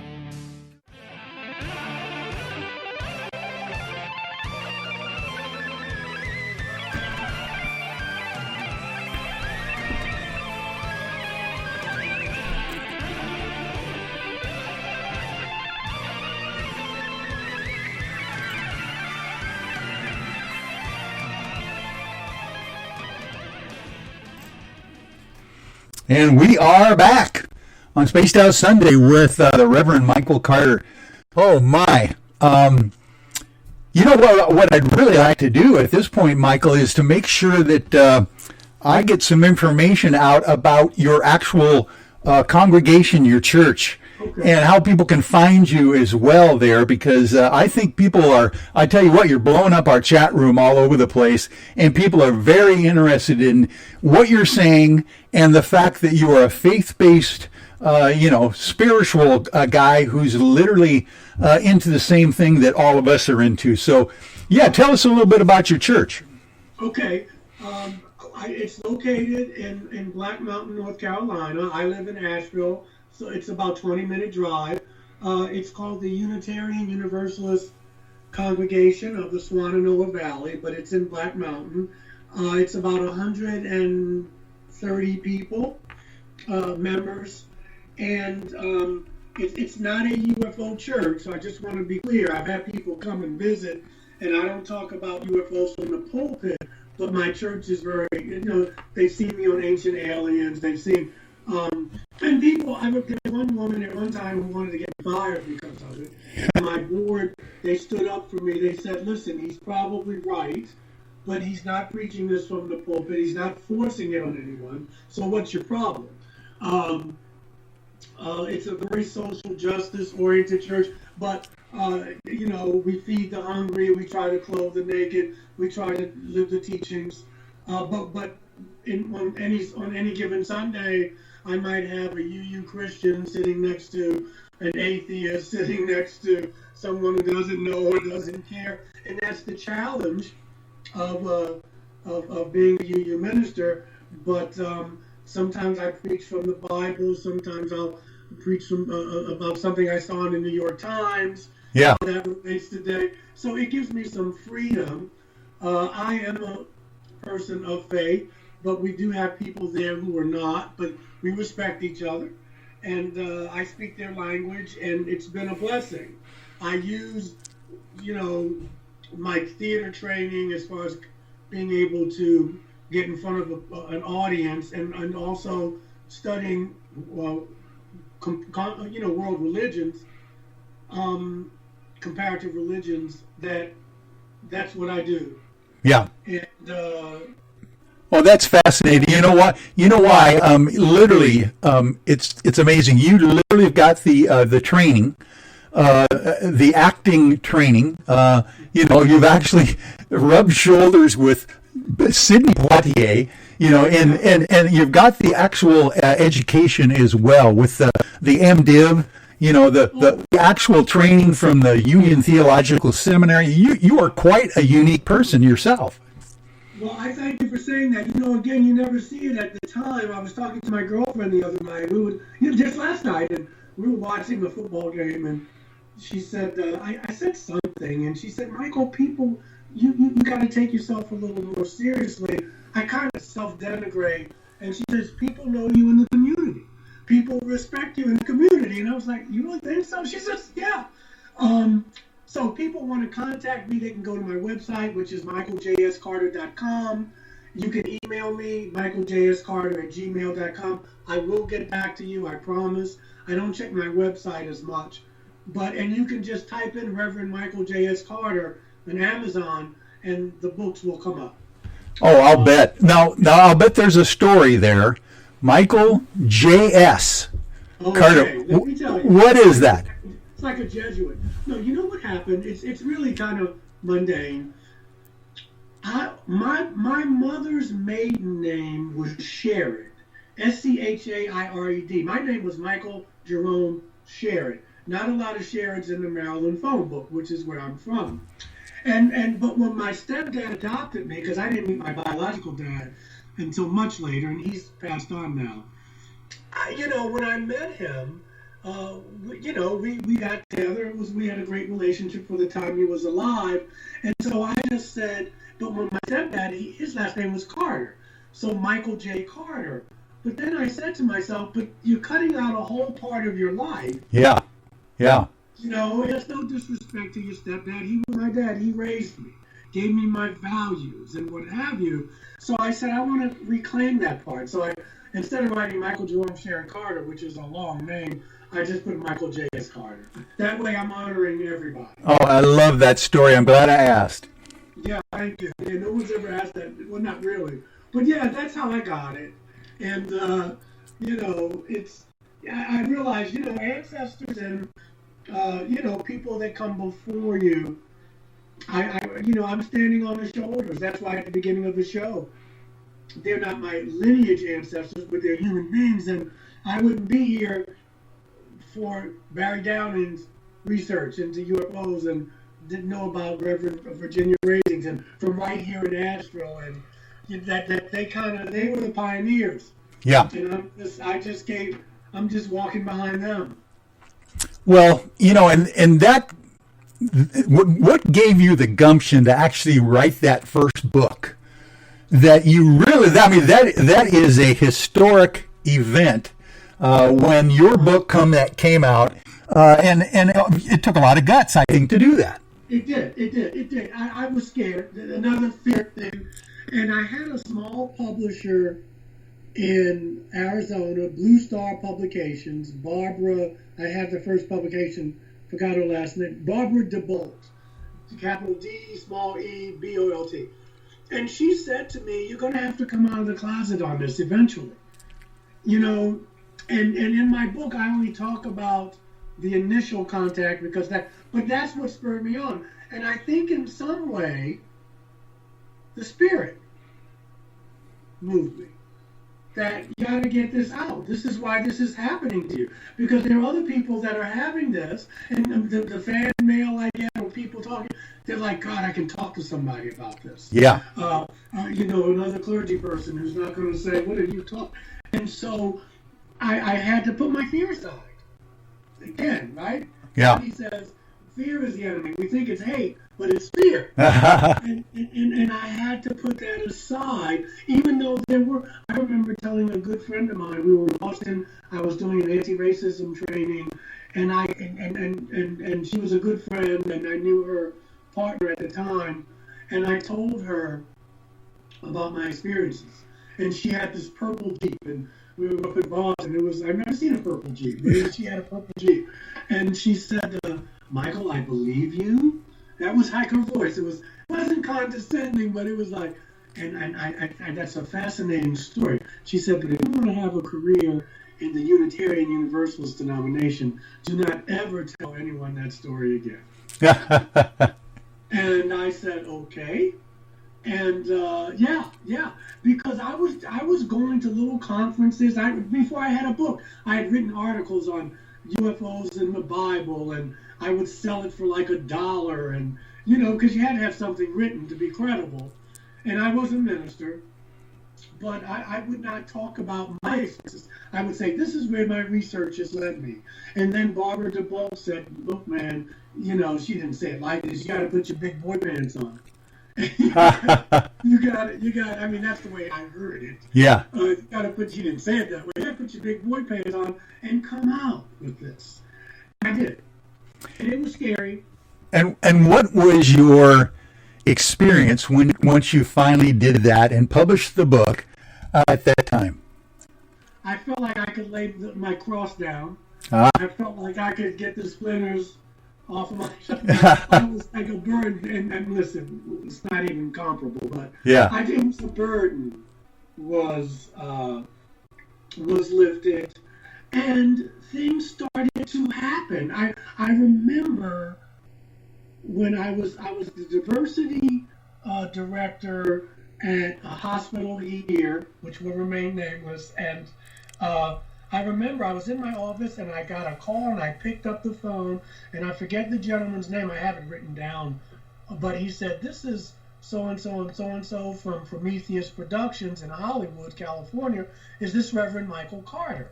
And I was like, "Yeah." And he said, "I have your book, Alien Scriptures, here. I'm fascinated by it. Would you fly out to L.A.?" We wound up shooting in New York.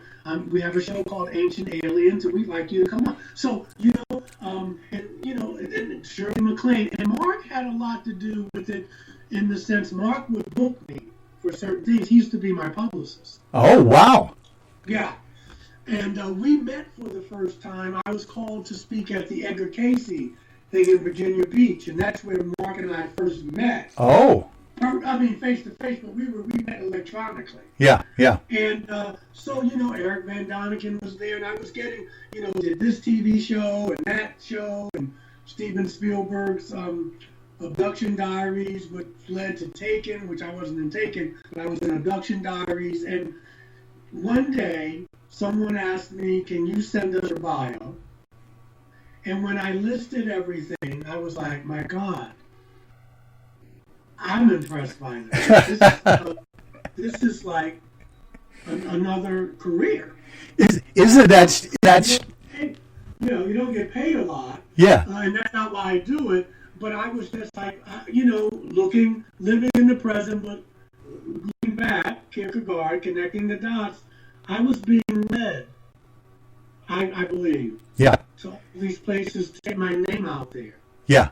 Oh, it's weird, isn't it? Every once in a while, you literally do wake up in life and realize, oh my word, I do have some expertise that I've racked up here over the years. I've got some people that appreciate some of the things I've done, and then when you look at what you've done on a piece of paper, like a bio or something, every once in a while you go, yeah, holy mackerel, that's pretty incredible. It is. When people introduce me, I remember standing in the wings in Tennessee 2 years ago at Nashville. No, not Nashville. Anyway, we were, I spoke at a conference and the usual folks were there, Kathleen Martin and Travis Walton, and we know each other because we kind of do the circuit. And they were introducing me, and in my mind I was like, who are they talking about? But it's the bio, because usually I just send it. I'll add something if it's relevant, and I send it. But when you hear it read, it's like, my God, that's... Yeah. Yeah. And it's like Dr. King calls it, remember he said, everyone, we have cosmic companionship. Ah, very nice. And we do have cosmic companionship. We're not alone. It is fun when you run across like-minded souls out there doing similar things, and because on a daily basis we really don't have opportunity in lots of cases to be able to talk to people about what we do unless we're giving a presentation somewhere. Exactly. And it's fun to get together with Travis Walton and hang out, and Kathleen Martin, those folks. Stan Friedman, another guy that I got to spend time with. Before he died, yeah, he was there. Eric Van Doniken, and I see them. Well, Stanton is gone, bless his heart, and rest in peace. And Kathleen, when we get together and we say hi and that kind of thing. We took a picture together. I have on my phone. I just put legends, and it was Kathleen and Stanton Friedman and Eric, and I'm in the picture, but they paved the way. Yeah. Travis is in the picture. So yeah. It's nice to be included in that. Well, you are a legend, just like they are. So I am so glad you have that photograph. It's fun to see those things when you, it is. On those long days that you've put in a lot of time.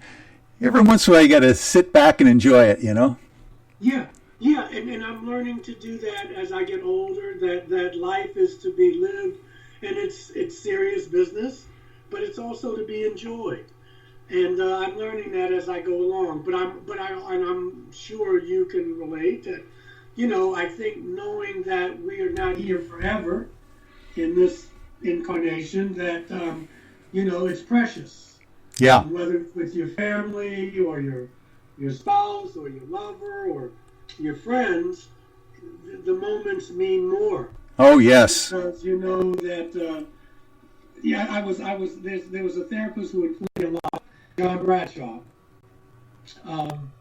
And he was big, he's, pioneers with the inner child stuff. But anyway, he tells the story of someone who wants to get a picture of the Pope. And he set up his tripod, and he's got everything set up, and the Pope mobile comes, and he really, and he's nervous, and he gets the picture of Pope, but he gets it later that he really wasn't present. Wow. He wasn't present. Yeah. And he said, and that's your life you're talking about. He talked about going on vacations and wondering, did I turn the stove off? Did I got to pay this bill when I get back and whatever. And he's like, I'm not in the moment of my life. I'm worried about the future or something that I can't control in the past. And of course the Buddhists talk about that, but about life is in the moment. It's precious. Oh my, exactly. And I'm with you there. I'm 68 years old now, and born in 52, and I'm enjoying life a lot more on a moment by moment basis than I ever have. Yeah, and I swim, I do some yoga, but I try to stay in shape. I'm not going to have the washboard stomach like I had. I don't even adhere. I don't have to. But and people say, "Oh, come on, Michael, you're 63. That's the new 53," and it is in some ways. But I'm still closer to the end of this journey than I am at the beginning. Yep. And so I'm like, what do I want to leave behind? What kind of legacy do I want to leave behind for my daughter, for my own gratification, if you will? Yes. I want to be able to say I helped somebody along the way. And I think one can think about that. Not everybody, but you kind of think about that a little more as you get older. You do. Because human beings are the only, animal's not the right word, but the only beings that realize that we're not going to be here forever. I don't think dogs or cats have that. Yeah. Their consciousness. Maybe they do. But good point. So it makes it. Who was it? Was it Kant? Immanuel Kant? Death gives life an urgency. Very good. Talks about when he's dos Einzelmutter. We're always moving for death, but that knowing you're not going to be here gives the life that richness and urgency. And, I love it.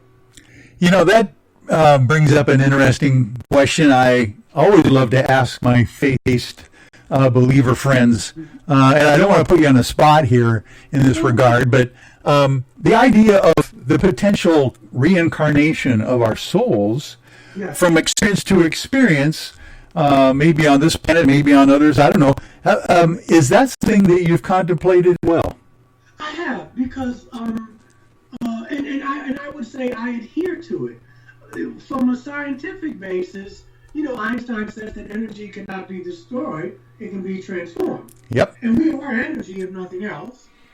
And we talk about life after life. We talk about, Ruth Bader Ginsburg, I just saw something in the paper, and someone, says, well, she's looking down on us smiling or not smiling. But that implies that she's still around, just in another form. If you look at Hindu scriptures, if you even in Christianity, well, Jesus is going on to life after life. Okay, if you want to look at it that way, but also,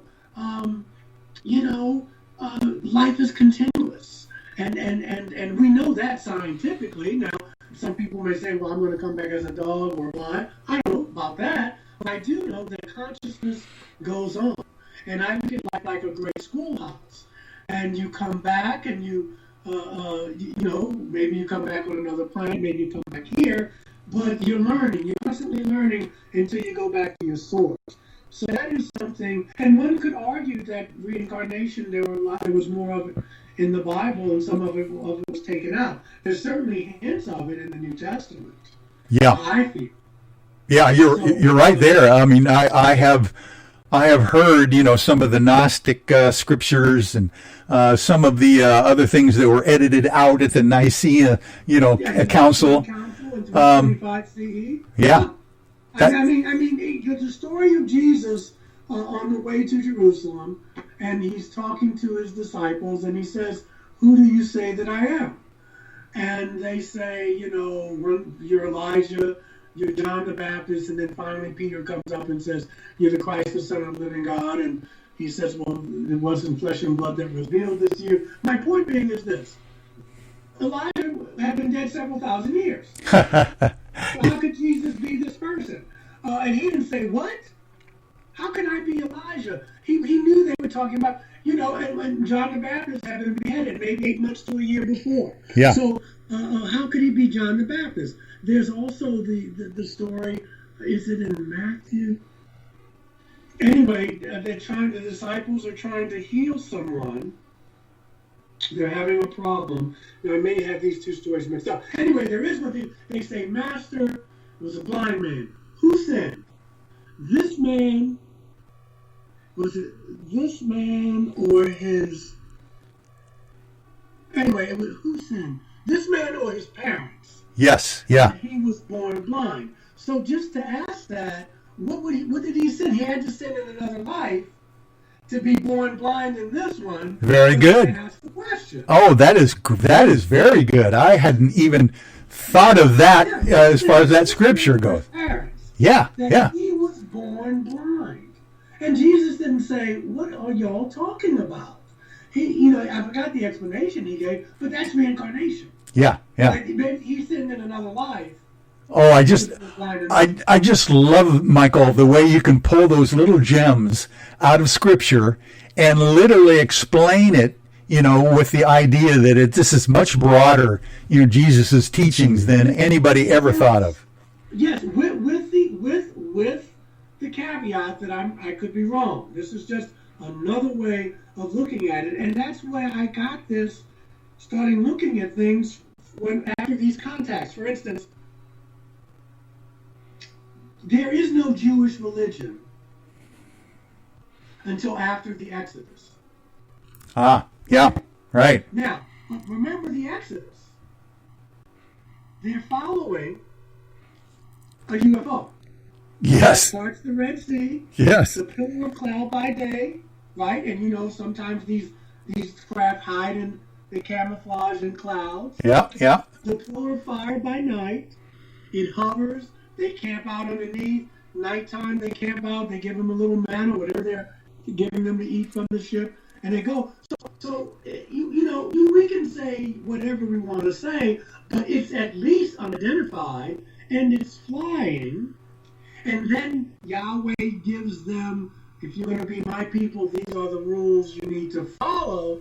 So, in some ways, this extraterrestrial life, and there are many different species, can be responsible for the world's religion. You can't have Christianity without Judaism, and you can't have Islam without Judaism. And so maybe, I'm not saying intentionally, but maybe some of our religions have an extraterrestrial origin. Oh, I'm right with you there, for sure. They all seem to say God came from heaven somewhere and down to earth. All of them. Yeah. Oh, my. Michael, we are going to have to take another break. We're at the top of the hour, and then we've got one more segment to go, another hour after this. But we will be right back, folks, with more Michael Carter here on Spaced Out Sunday in just a moment. So be with us, and we'll be right back. Hey, Space Travelers, this is John Resig, founder of the Chive and Chive Charities. If you know anything about our website, you know we like to do things a little differently. We're not some faceless organization collecting money for a nebulous cause. Our donor dollars go directly toward life-improving items. Then we give those items directly to an underdog who needs it most. To become a donor with Spaced Out Radio's official charity, Chive Charities, just go to chivecharities.org/donate. Are you an experiencer of something strange that can't be explained? Do you want help finding out what's going on? I'm Ryan Stacy, head of the Experiencer Support Association, otherwise known as TESSA. We've teamed up with Spaced Out Radio to investigate cases filled out in the SOR Sightlines report. We are independent and there's no cost to what we do. All we need is your experience. Let's find out what's happening together on the SOR Sightlines report. We are scouring the world for the most intriguing stories of your day. Take the time to read up on the SOR Newswire, where our team, led by Captain Shirk, will deliver to you some of the best paranormal and supernatural news, along with some stories that will blow your mind from the weird to the wacky. It's the news outside the news that piques interest, and that's what we're looking to deliver to you. The SOR Newswire, only at spacedoutradio.com. Hi there, this is Dave Scott, and I'm bringing you the Woo every Monday through Friday on Spaced Out Radio. I'm going all out to bring you the strangest, oddest stories and subjects I could find for your entertainment. Why? Because when we hit peak Woo, I know I've done my job. So come tune us in at spacedoutradio.com, 9:06 Pacific, 12:06 a.m. Eastern, and together, my friends, we own the night.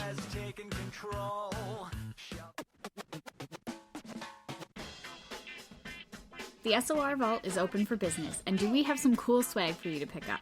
All you have to do is head over to our website and click on the SOR Vault. You have a variety of cool logos to choose from, and put them on anything you want. T-shirts, hoodies, hats, coffee mugs, you name it, we can get it to you. So do your shopping by supporting the store you love. Get your Spaced Out Radio swag at the SOR Vault today.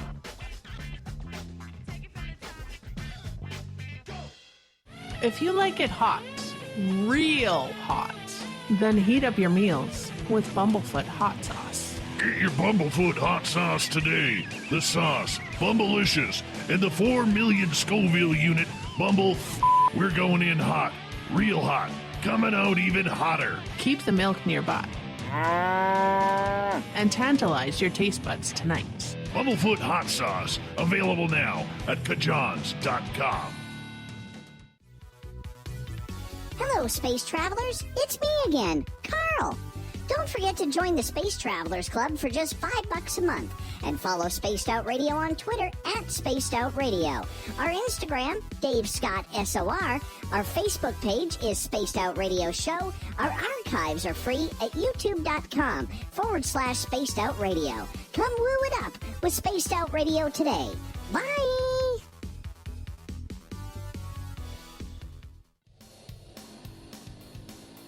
We all know on Spaced Out Radio we love a good beard and mustache, so why not take care of your facial hair with Mighty Moose Beard Oil?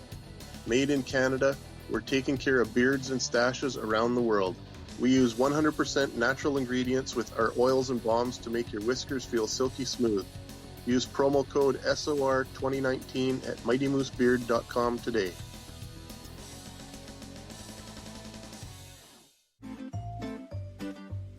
Looking for creative ways to get your company out in the public? How about advertising on Spaced Out Radio? Our sales department is waiting to hear from you, and we can work around any budget. From commercial spots to banners to special promotions, there are many opportunities to get your name and product out to our SOR listeners. For a price guide and more information, please contact us at sales@spacedoutradio.com. Get your horns up with me on Spaced Out Radio. This is Ron Bumblefoot Thal. Come tune in to SOR where you can hear me rock out with Little Brother is Watching, the official theme song of Spaced Out Radio.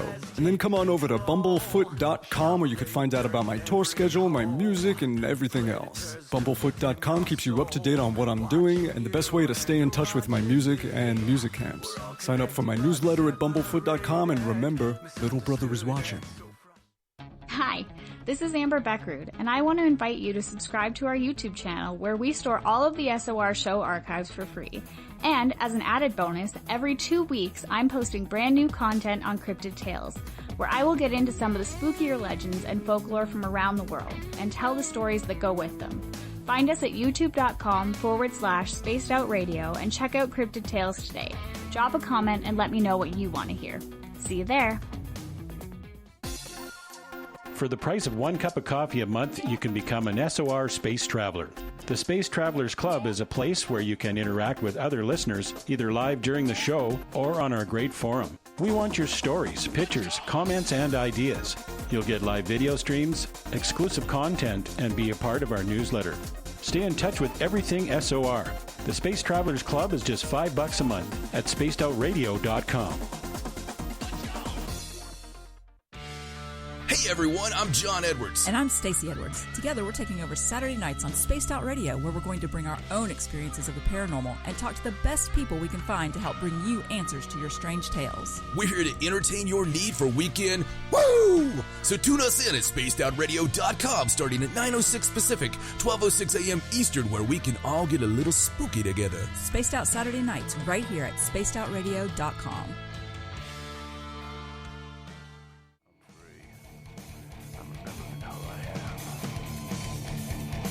My hands can feel again. I'm free. I'm remembering who I am. My hands can feel again. I'm free. I'm remembering who I am. My hands can feel again. I'm free. I'm remembering who I am. My hands can feel again.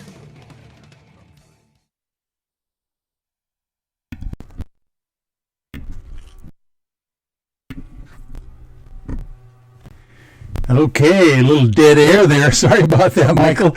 We are back, folks. Welcome to the third and final hour of Spaced Out Sunday. I am your host, Michael W. Hall. Thanks for being with us. We welcome back everyone listening in on our terrestrial affiliates, WQEE 99.1 FM in Noonan, Georgia, and UPRN 107.7 FM in New Orleans. On the digital side, we are also on Revolution Radio. And don't forget, you can always check out our archives at youtube.com/Spaced Out Radio. Do us all a favor and hit that subscribe button.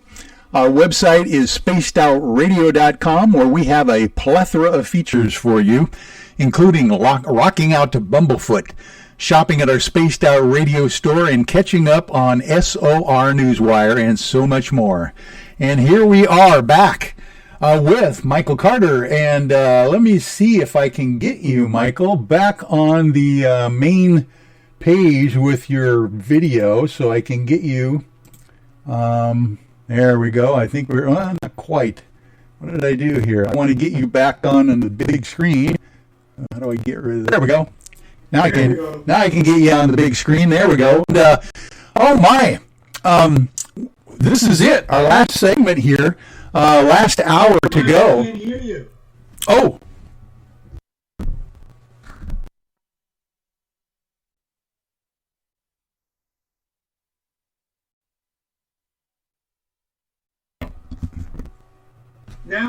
Now you can hear me. Yeah, got it. Oh my goodness. Yeah, I was pushing too many buttons there for a while. Oh my. I'm an old dog, learning these new technical tricks every once in a while, and you know how it goes. But anyway, I'm hanging in there. Exactly.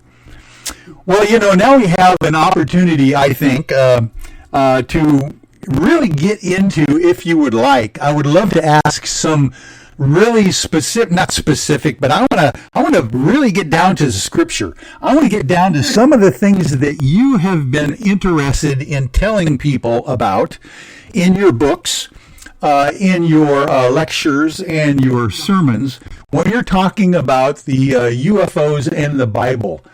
Okay. Would you like to do that? Yes, I would love to do that. The question that sticks out a lot, that's dominant, is: can I be a Christian? Can I be a person of faith? And it doesn't necessarily have to be Christian, but people come up to me with that and still believe in this. And I say unequivocally yes. I also say, though, but and it's not a but, it's in addition to that, if you change the way you look at things, the things you look at begin to change. I gave you the example of the Exodus. I mean, no disrespect to Jewish brothers and sisters. This is what I'm saying that could be the case. I also started looking at, for instance, and Dr. Barry Downing got me into that. If I put the word off-world intelligence or ET, I don't like the word alien, but everywhere I see the word angelos, angel, it makes more sense.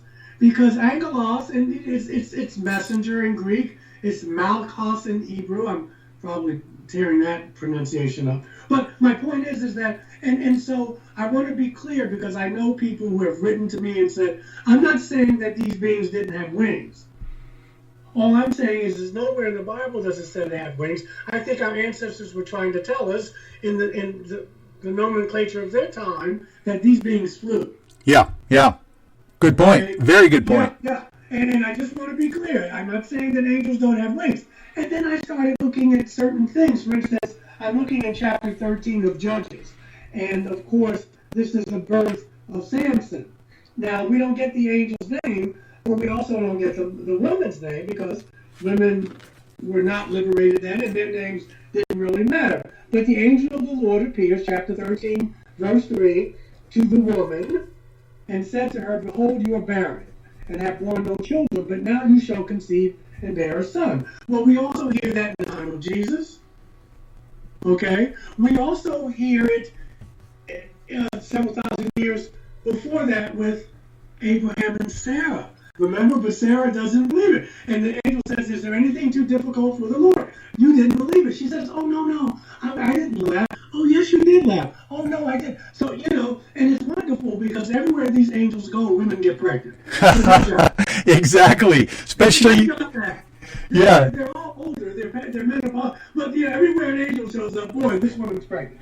So we see that in chapter 13. Do they give his name? But he cannot drink. She cannot drink, the mother. He's a Nazarite, so he's not going to comb his hair. Where do we hear that again? With John the Baptist. Yes. With Elizabeth, right? Which is Miriam's cousin. So I started looking at these stories, just the similarities. Again, we see it again with John the Baptist. Only Gabriel comes. And Gabriel comes to Miriam, John the Baptist. Gabriel's also in the Quran. Yeah. He's not getting anyone pregnant there, but he's telling, Muhammad to recite. So he's a busy guy, but he's the messenger. Exactly. Right? Exactly. Michael, who knows what Michael's doing? Michael's back at the office. But yeah, right. Gabriel is out in the fields, okay? And so I just started putting that, because most of them are men, and they're extraordinary. Samson has the strength. John, Yohanan, is the way shower. Yeshua is the ultimate for them. This is where we're going with that. Also, I started looking at, now I'm jumping all over the place here. Feel free. Okay, here we go. Jumping all over the place. But I'm looking at Isaiah. Isaiah chapter 40, verse 22. It is he who sits above the circle of the earth, and its inhabitants are like grasshoppers, who stretches out the heavens like a curtain, and spreads them like a tent to dwell in, who brought princes to naught, and makes the rulers of the earth as nothing. Now, I was taught that we thought the earth was flat until Columbus. This Isaiah, this description, he sees the earth as a circle. The inhabitants are like grasshoppers, so that means he's looking down from someplace. Oh, good point. Yeah. Very good. The earth's a circle. And we're not supposed to know that for several centuries. Oh my! And the term grasshopper. You see, I thought at one point that might have something to do with the giants in Canaan. But it could be. But now I like your interpretation better. I love that. Yeah. He's looking. I mean, he knows that the earth is a circle right there. I remember in my Old Testament class, I asked you may have heard of Phyllis Tribble, a wonderful Old Testament a professor, and she said, well, Michael, I don't know. Some people thought I was a troublemaker for asking the question, but she said, but listen, how does he know the Earth's a circle? Even if it's not the grass, how does he know that? Yeah. Oh, that's fascinating. I love that. Yeah. And then I was looking at, and I wasn't trying to poke holes, but, some things are inconsistent. I'm looking at Exodus. Where's Exodus? And anyway, hold on, give me a moment. Exodus, where are you? There is, Moses goes up to the mountain. Yes. And he, basically he sees God, right? Yeah. But later on, give me a moment. I know I marked it off. I have several Bibles here, and I have to remember which is which. I'll bet. I have the Aramaic and okay.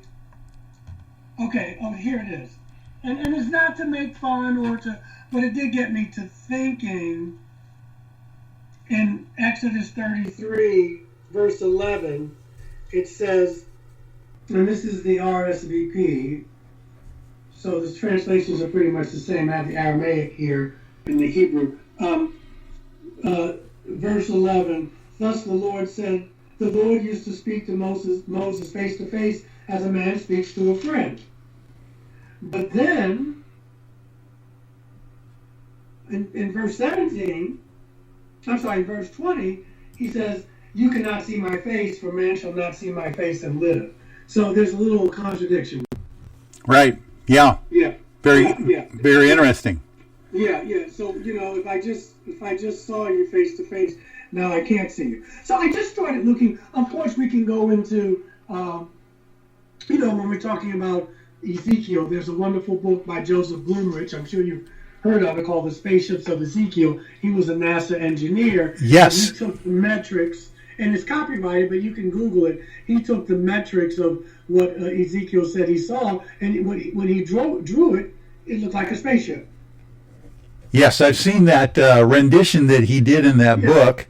And it is fascinating when you read that description in Ezekiel of the wheel within the wheel, the various faces, of under the dome and all that kind of. That is just like a UFO of some sort. It is. The wheels going this way and that way. But again, what people have to realize is that he's using the language of his day. If we went back in his time and we showed them the tablet, we showed them the iPhone, we would be godlike to them. Oh yeah. And so they were trying to, and I want to be clear, I'm not saying God's an extraterrestrial. I'm not saying that. But I am saying we have to look, because when I looked at Yahweh, and I you couldn't ask questions. I'm looking in the Hebrew translation here of Tanakh, Ezekiel 4, verse 12. Now again, you have to be careful because they're calling him the Lord. Sometimes the word L is capitalized and sometimes it isn't. I started thinking the Lord may have been the commander of a ship. But he says this, the Lord is saying this to Ezekiel, eat it as a barley cake. You shall bake it on human excrement before their eyes. So said the Lord, shall the people of Israel eat their bread unclean among the nations to which I will banish them. Then I said, says Ezekiel, Lord God, my person was never defiled, nor have I eaten anything that died of itself or was torn by beasts from my youth until now. In other words, I've kept kosher. Yeah. Nor has foul flesh entered my mouth. He answered me, see that I allow you cow's dung instead of human excrement. Prepare your bread on that. And then I said to myself, is that the kind of God I want to worship? That will have this man, I'm going to do you a favor. Don't have human excrement. Use cow dung. And again, I want to be clear. These are the thoughts that were coming to me. I'm not saying that anyone else, but it started getting me to thinking. You know, going into Canaan and killing people and taking their land and throwing babies' heads up against the wall, I started to say, I'm not sure if that's where we're going with that. But I'm thinking that some of these, they were trying to explain what was going on. I mean, in the book of Leviticus, right? Yahweh is telling people how much to charge for slaves. Well, you know, would a God do that? So I'm not saying I have all the answers, but I started asking those questions because coming up, you couldn't ask those questions without being a troublemaker, but it's right there.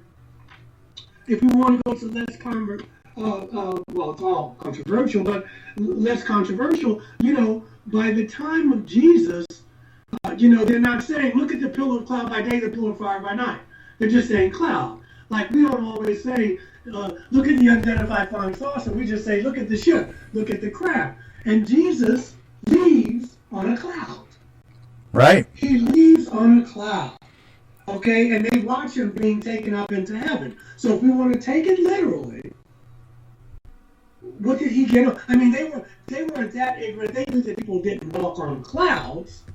Maybe they were trying to say what their ancestors were saying, that the pillar of cloud by day, the pillar of fire by night. Good point. And so these are just some of the things. And also, this is speculation, but for me, if your mother is human and your father isn't, because Joseph is Jesus' earthly father, he makes that plain. He tells Pilate at the trial, my kingdom's out of this world. I could call in legions of angels and we could put an end to all this, but I'm not going to do that. But if we're going to take it literally, then if my mother's human and my daddy's not, that means I'm not fully human. Exactly. It would make sense of some of the miracle stories. Yep. It also makes sense because if we see it now, that kind of love scares people. Yeah. Okay? That kind of love scares empires. Yeah. It scares people. We saw it with Dr. King. We saw it a little bit with Gandhi. Yep. That kind of love is dangerous. So people who think love is for sissies, for lack of a better word, I'm not trying to make any sexual connotation about it. But if you think love is soft, no, love is robust. Love is healthy. And it can get you hurt sometimes. And so Jesus is coming from a world where what we think is logic to him is madness. Yes. And so he's coming from this love ethic, which is why he, it's so radical. You love your enemies. These people are nailing me to a piece of wood, but they just don't get it. That's a high degree of spirituality, and that's coming from a place that probably, they're saying, this is your mission. These people are dangerous, but we're trying to bring them along. Yeah. I'm just using that as... Oh, I love it. I love it, Michael. And he did this in 3 years. Talk about the power of love, like you said. Yeah. And when he's standing for Pilate, it looks like Pilate has all the power. Because Pilate even says, you don't get it, do you? I can have you crucified. And he says, oh, come on now. You have no power over me unless it's given to you. So let's be real. And now, even though Pilate had the power then, the power now is that time is split into AD and BC, so the Roman Empire even succumbs to that. Oh my! So yeah, it's a journey. And again, for me, if Jesus is part extraterrestrial or hybrid, it doesn't take anything away from the ministry. For me, these saints and avatars come, whether it's Buddha or whoever, to show us a way. Yeah. Keep us from destroying ourselves. But it's always in the East, the Buddhists call it compassion. The Christians call it love. Call it what you will. We need it now. Oh my, exactly. You know what we started out one of our conversations tonight mentioning the Venusian extraterrestrial by the name of Valiant Thor. and Dr. Frank Strange's, the Reverend Dr. Frank Strange's, book about him. Do you realize that Valiant Thor was proselytizing for Jesus, literally, to the Pentagon?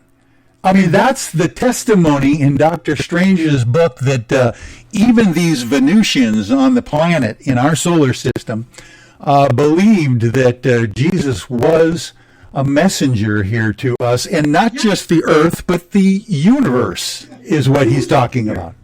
He was revered. I think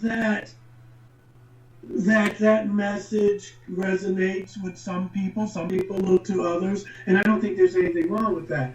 I do think that, but we need to go back and start looking at these, because see, what's going to happen is there's going to be a sighting that cannot be explained away.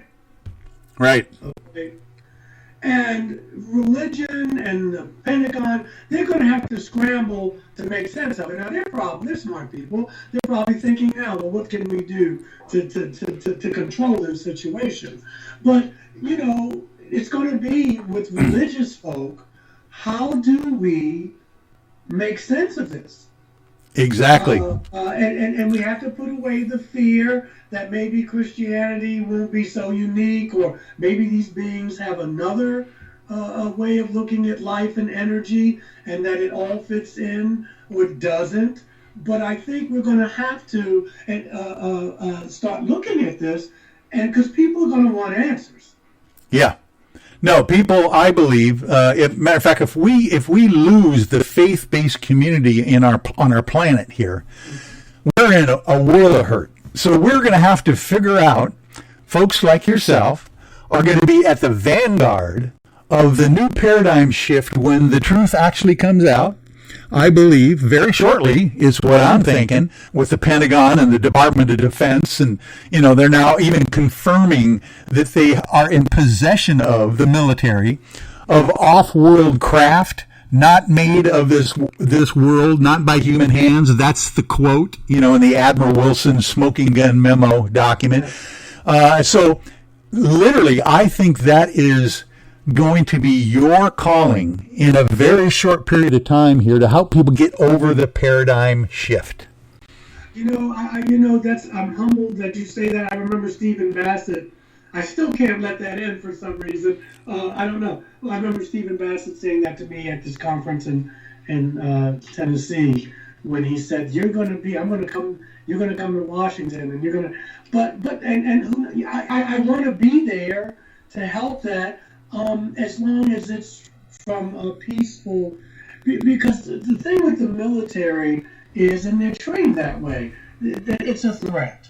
Yeah. And there are some beings that may be, but we don't want to go through all of that because we could very well. There was a wonderful Twilight Zone episode, you may remember it. This guy, he crash lands in a little Mexican town. I forgot who was in it, but. And anyway, they wind up killing him. He's a human-looking extraterrestrial, and he has the cure for cancer. Yeah. You remember that? Yeah. And they kill him, and it's like we can't let that fear get in the way, because everything is not a threat just because you don't understand it or what have you. Because let's be honest, if any civilization wanted to take us over, they could have done it a long time ago. Their technology, and the other thing is this. Because you have technology, but doesn't mean that you're that spiritually advanced. I mean, you can look at us as human beings. We have technology out the wazoo, but we still can't learn to live together.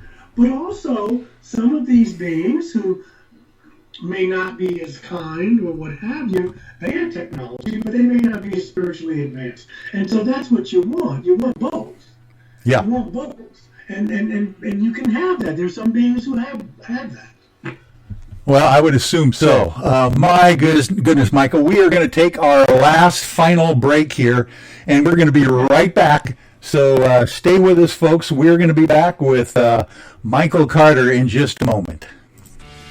Need that weekend's supernatural fix? Look no further than Spaced Out Saturday right here at spacedoutradio.com. I'm Stacey Edwards. And I'm John Edwards. Each Saturday night, Stacey and I are going to bring you the best in paranormal, cryptids, UFOs, you name it, and we're going there. It's all about the experience and to share the knowledge with all of you. So tune us in every Saturday night on Spaced Out Saturdays, starting at 9:06 p.m. Pacific, 12:06 a.m. Eastern, only at spacedoutradio.com. I'm feeling a little spicy tonight. What to do? What to do? Why not get Bumblefuck? 4 million Scoville units of pure hard rock. Bumblefoot hot sauces come in 3 flavors. The burning Bumble. Tone it down a bit with Bumblicious and throw the sauce on everything. Spice it up. Bumble me, baby. Bumblefoot hot sauce. Get it today at kajans.com. Are you looking for great advertising value for your company? Look no further than Spaced Out Radio. We have a multitude of places to get your name out there, including commercial ads during the show, special promotions, and banners on our website. Our audience is proven to support the companies that support our show. We can make your budget work for you. So for more information, please contact us at sales@spacedoutradio.com.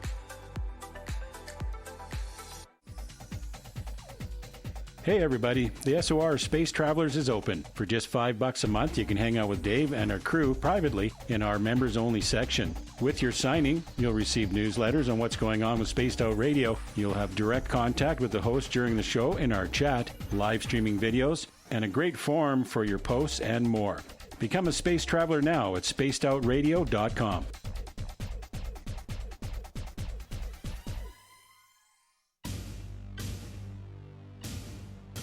You wanted new SOR gear, and now you can have it. The SOR Vault is fully stocked with t-shirts, hats, hoodies, mugs, and everything in between, with great logos for you to choose from. So head on over to spacedoutradio.com, click on the SOR Vault, and go shopping. Pricing is quite affordable, and you can look good representing your favorite show. So go to our website and pick up your new SOR wear at the SOR Vault today. Are you addicted to the woo? Good. Me too. This is Dave Scott, and you can woo it up with me every Monday through Friday, starting at 9:06 Pacific, 12:06 a.m. Eastern, for 3 hours of great entertainment in the subjects you love. UFOs, ghosts, cryptids, intuition. Yes, we hit it all 5 days a week. Look for us at spacedoutradio.com, where together, my friends, we own the night. At spacedoutradio.com, we are keeping you up to date on all the news with the SOR Newswire. Captain Shirk leads the team that is bringing you the news of the day and exclusive stories on everything paranormal and supernatural. It's free to read, it's updated daily, and it's right there for you. The SOR Newswire is a one-stop shop for the news of the day. Check it out at spacedoutradio.com today.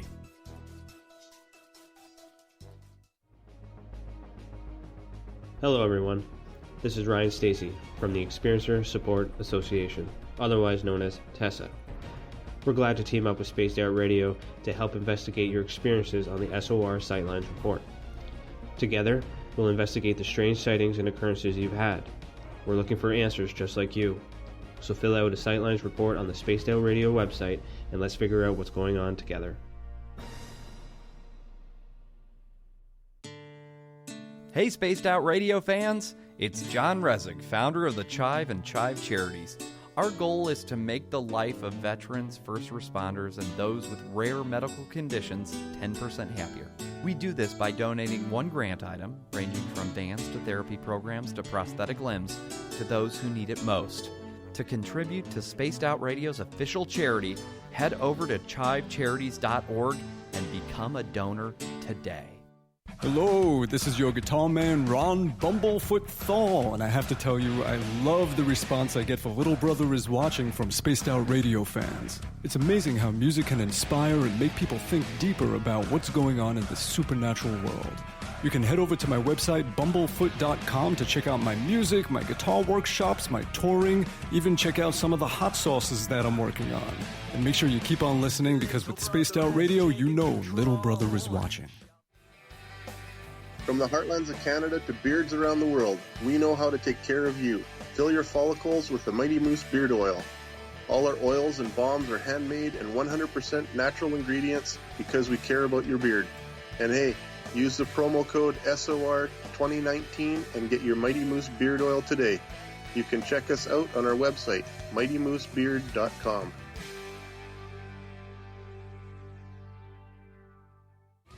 We're adding to the entertainment online for Spaced Out Radio. I'm Amber Beckard, and I want to invite you to subscribe to our YouTube channel and check out Cryptid Tales, where I will take you on a journey into some of the strangest legends and lore from around the world, relaying the stories to you of the strange creatures and experiences that people have had throughout time.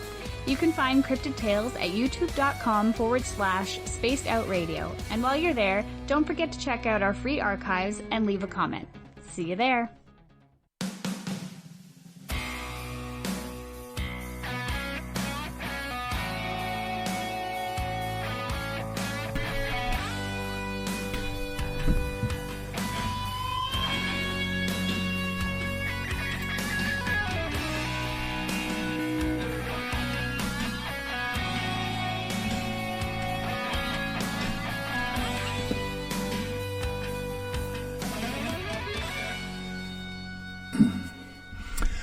And we are back with the Reverend Michael Carter, and I tell you what, we have gone through the Old Testament, the New Testament. We have even touched base on some other religions, and they all seem to have a very similar message. You know, I often, Michael, love to be able to point out to people that at the very beginning of the Bible, and I tell people this, I say the Bible is probably one of the most paranormal scriptures or books, let alone of all time. It's everything is there. Oh, you got to unmute yourself there, Mike. It's also, thank you. There you go. Yeah, and I mean, it's got everything in it. If you like trash, it's got sex. It's got betrayal. Yes. It's got envy. It's got all the life lessons that one needs to learn, but it also has people heal. They heal hands-on. People have dreams, prophetic dreams. They're seeing the future. I mean, it's got everything you want there. And I think what people need to realize is that those things didn't stop. Yes. After Jesus left or after, it still goes on today.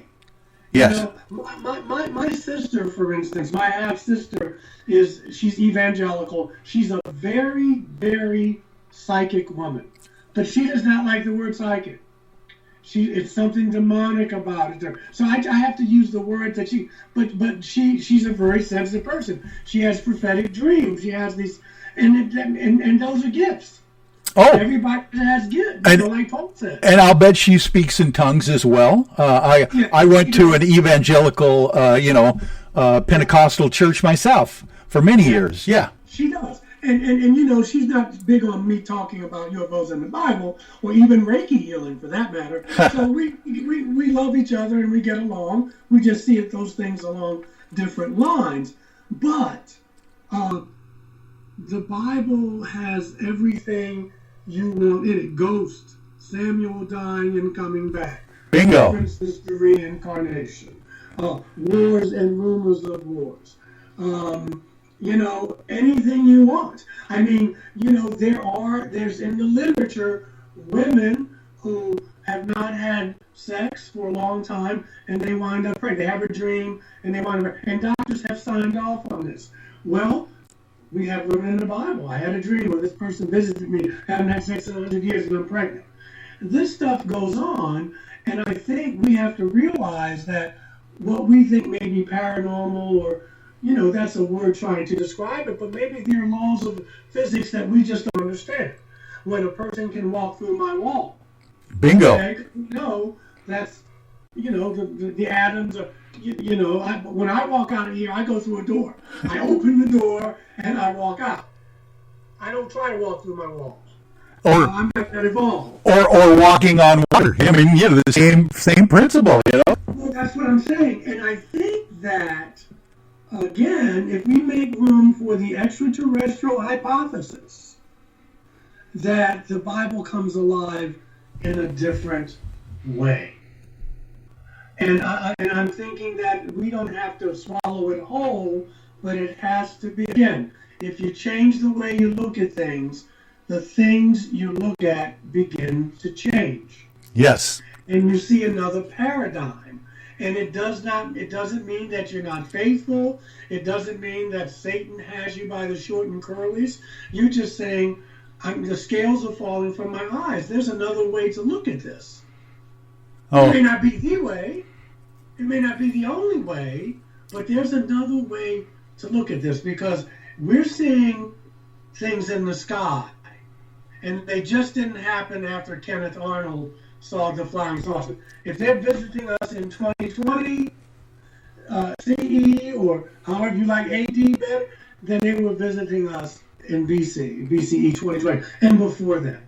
Good point. And I think we have to wake up and put our big boy pants on and big girl pants on and look life in the eye and accept the challenge that we are not the highest on the food chain, and that if we don't get it together, if we don't get on the love train, okay, because without the love ethic, we're done.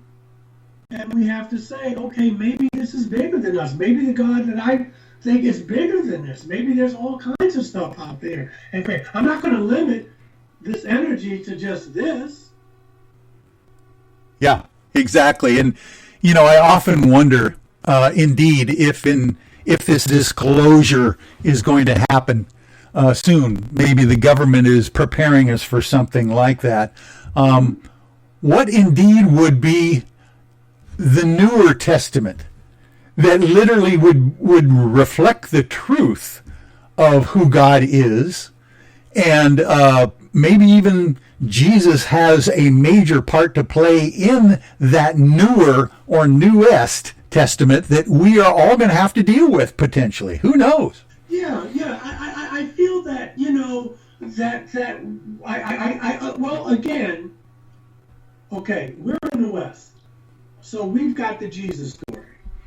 Not that there are no Christians in it, but in that part of the world, it's Buddha. Yeah. And or they may be Muhammad. That the God, like the Dalai Lama says, the people, you go to the people and you know their temperaments, and you know the avatars, and they go there. If I was born, you know, in 57, which I was born, but if I was born in Saudi Arabia, I may be talking about Muhammad now. Yeah. And that all genuine spiritual paths all have the same thing at the kernel of it, that we come from the source, that we're really not separate from each other. There's no blue state, red state, skin color. No, you come from the same source, and that source is love. And you go back to that eventually. But the thing is that we believe in this separation.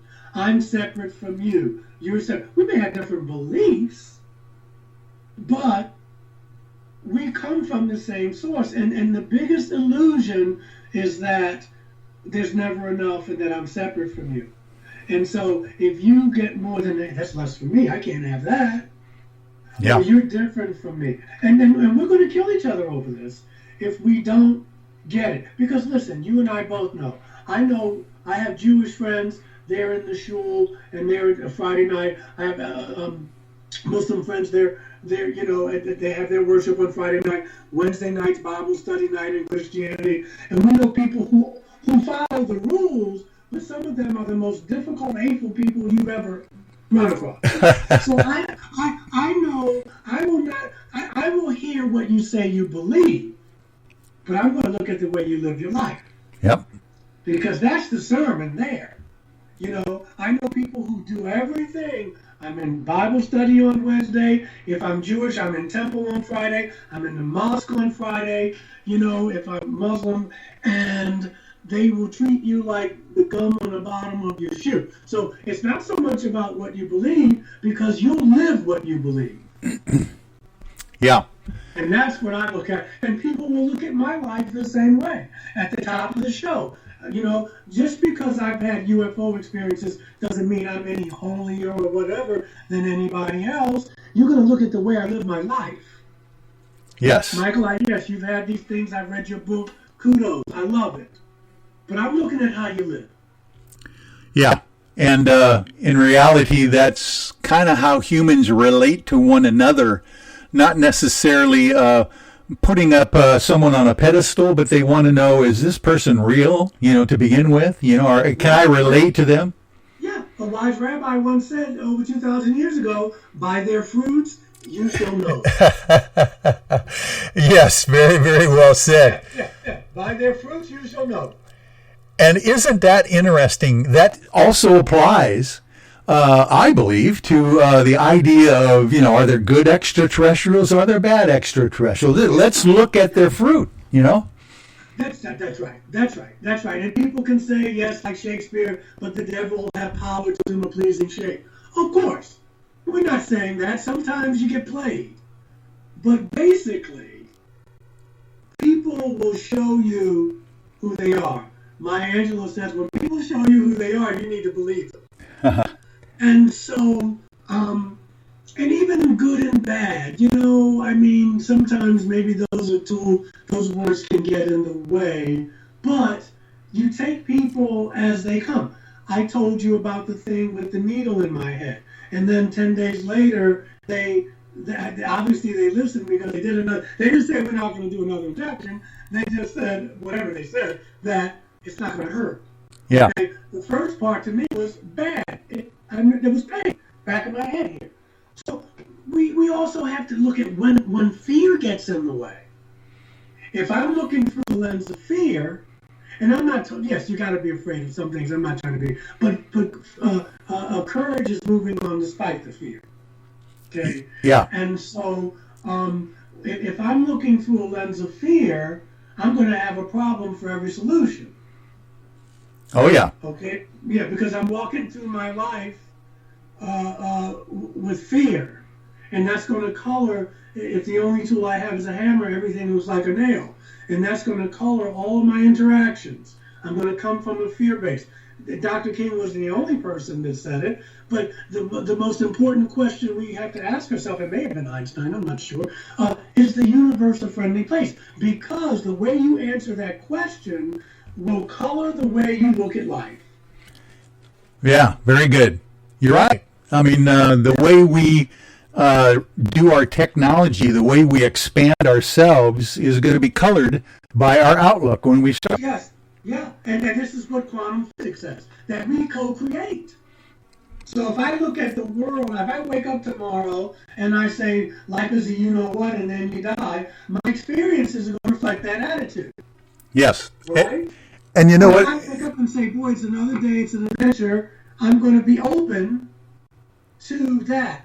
If I'm coming from fear, I'm going to be jacked up, and then I'm going to pour caffeine on top of that in the morning, and then I'm going to read the newspaper, and they're going to tell me that everything's going to hell in a handbasket. What kind of day do you think I'm going to have? Exactly. And I am now starting more and more my day with, and more during the day, to be just grateful. Try to express gratefulness, gratitude. Yes. Yeah, it's a spiritual discipline. My daughter, right? My daughter is 14. She's a very gifted individual. But any child, let's say I buy her a bike, and she doesn't use it, she messes it up, she breaks it, and then she says, Daddy, I want another bike. I said, baby, you don't take care of what you got. Well, the universe is like that too. God is like that too. You're not even, what I've given you, you can't even grasp. So show me a little gratitude, and you'll get more. Yeah, without the expectation, it's just gratitude. Yeah, that's all. That I'm grateful for being alive. I'm grateful for the friendships. I'm grateful that COVID, I don't have it. I'm grateful that, and I will help people too. That's you gotta live your faith. But you and I talked about our blessings.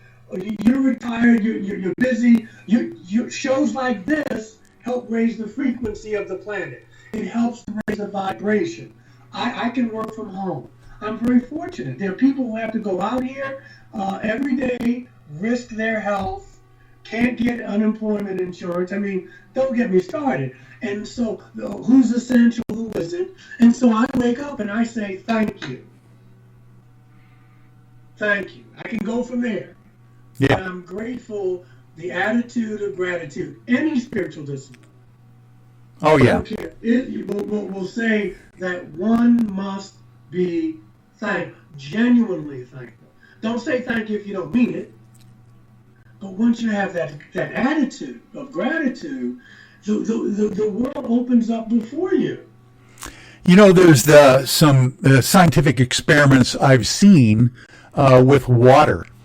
And the idea that if you are grateful and you present that intention, that literally the water has different crystals in it, has different, molecule arrangements. Isn't that fascinating? Yeah. Well, it goes to show you how powerful we are. And this is quantum physics. This is that not only am I affect what I'm gazing upon, but it affects me. But isn't this what some of the teachings of Jesus talks about? That you reap what you sow. Yeah. What you put out comes back to you. It's not even our intelligence agencies. They call it blowback. But what they're acknowledging is that if we meddle in other people's affairs, sometimes it blows up in our faces. And that's not personal. That's just the way the universe works. What I put out comes back. Life is cyclical. It's not a straight line. Yeah. What's the old T.S. Eliot saying? I love it, even though it's kind of self-contradictory. It says, we shall never cease from exploration. But at the end of all our exploration, granted, it's a contradiction in terms, we shall arrive at the place we started, and we will know it for the very first time. Oh, wow. I love that. Very good. Yeah, that's a cycle. Yeah. So I start here, but I will come back there, but I will be a different person. Yeah, exactly. I know it for the very first time.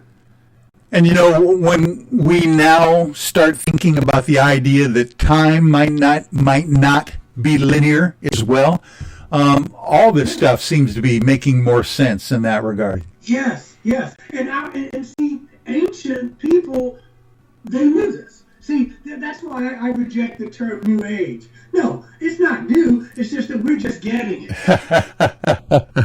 We're just getting it. Yeah, very good point.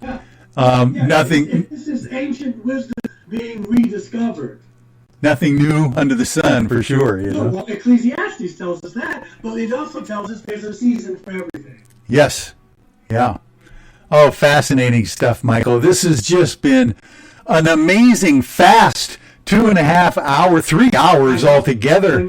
And I just am so grateful to be able to run across you, be able to count you now as a friend of mine here in this spiritual journey that both of us are on. Let's make sure that folks out there will be able to find your resources, your websites, and those kinds of things. Why don't you kind of regale us again of where they can find Michael Carter? Okay. You can go to, just type in michaeljscarter.com. My website will come up.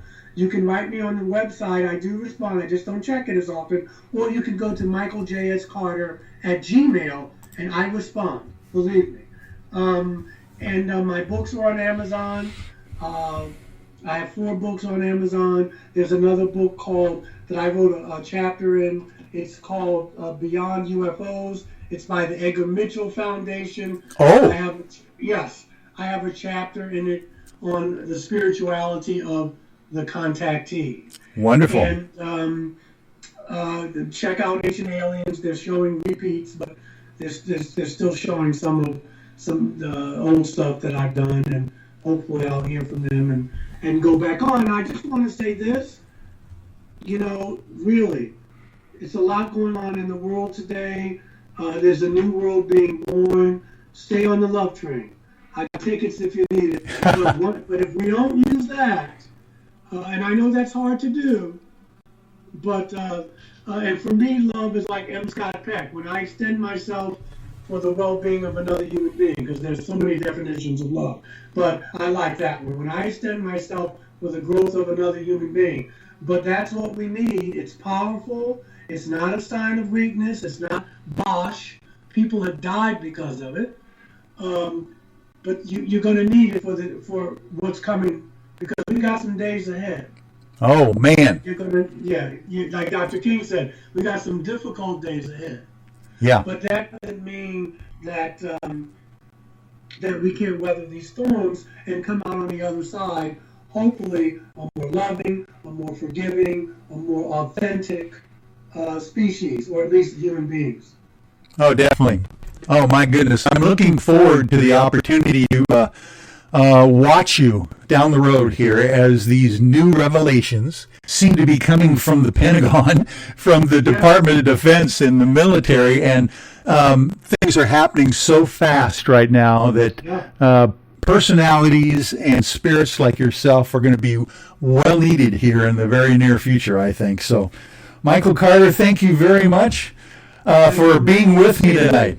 And do it again. We definitely will, and I definitely will get you the link to our Zoom, our show tonight, so you can share it around with your friends and your fans. And we will have you back again on Spaced Out Sunday whenever you want, buddy. Thank you so much. All right. I wish you blessings. Thank you. All right, Reverend. Talk to you later.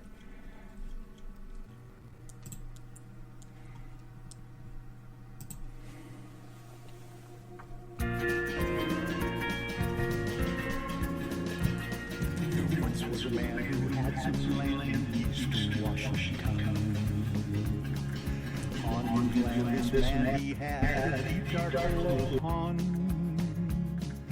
People came from miles around to throw their trash down in to see how deep the hole was and listen for its end.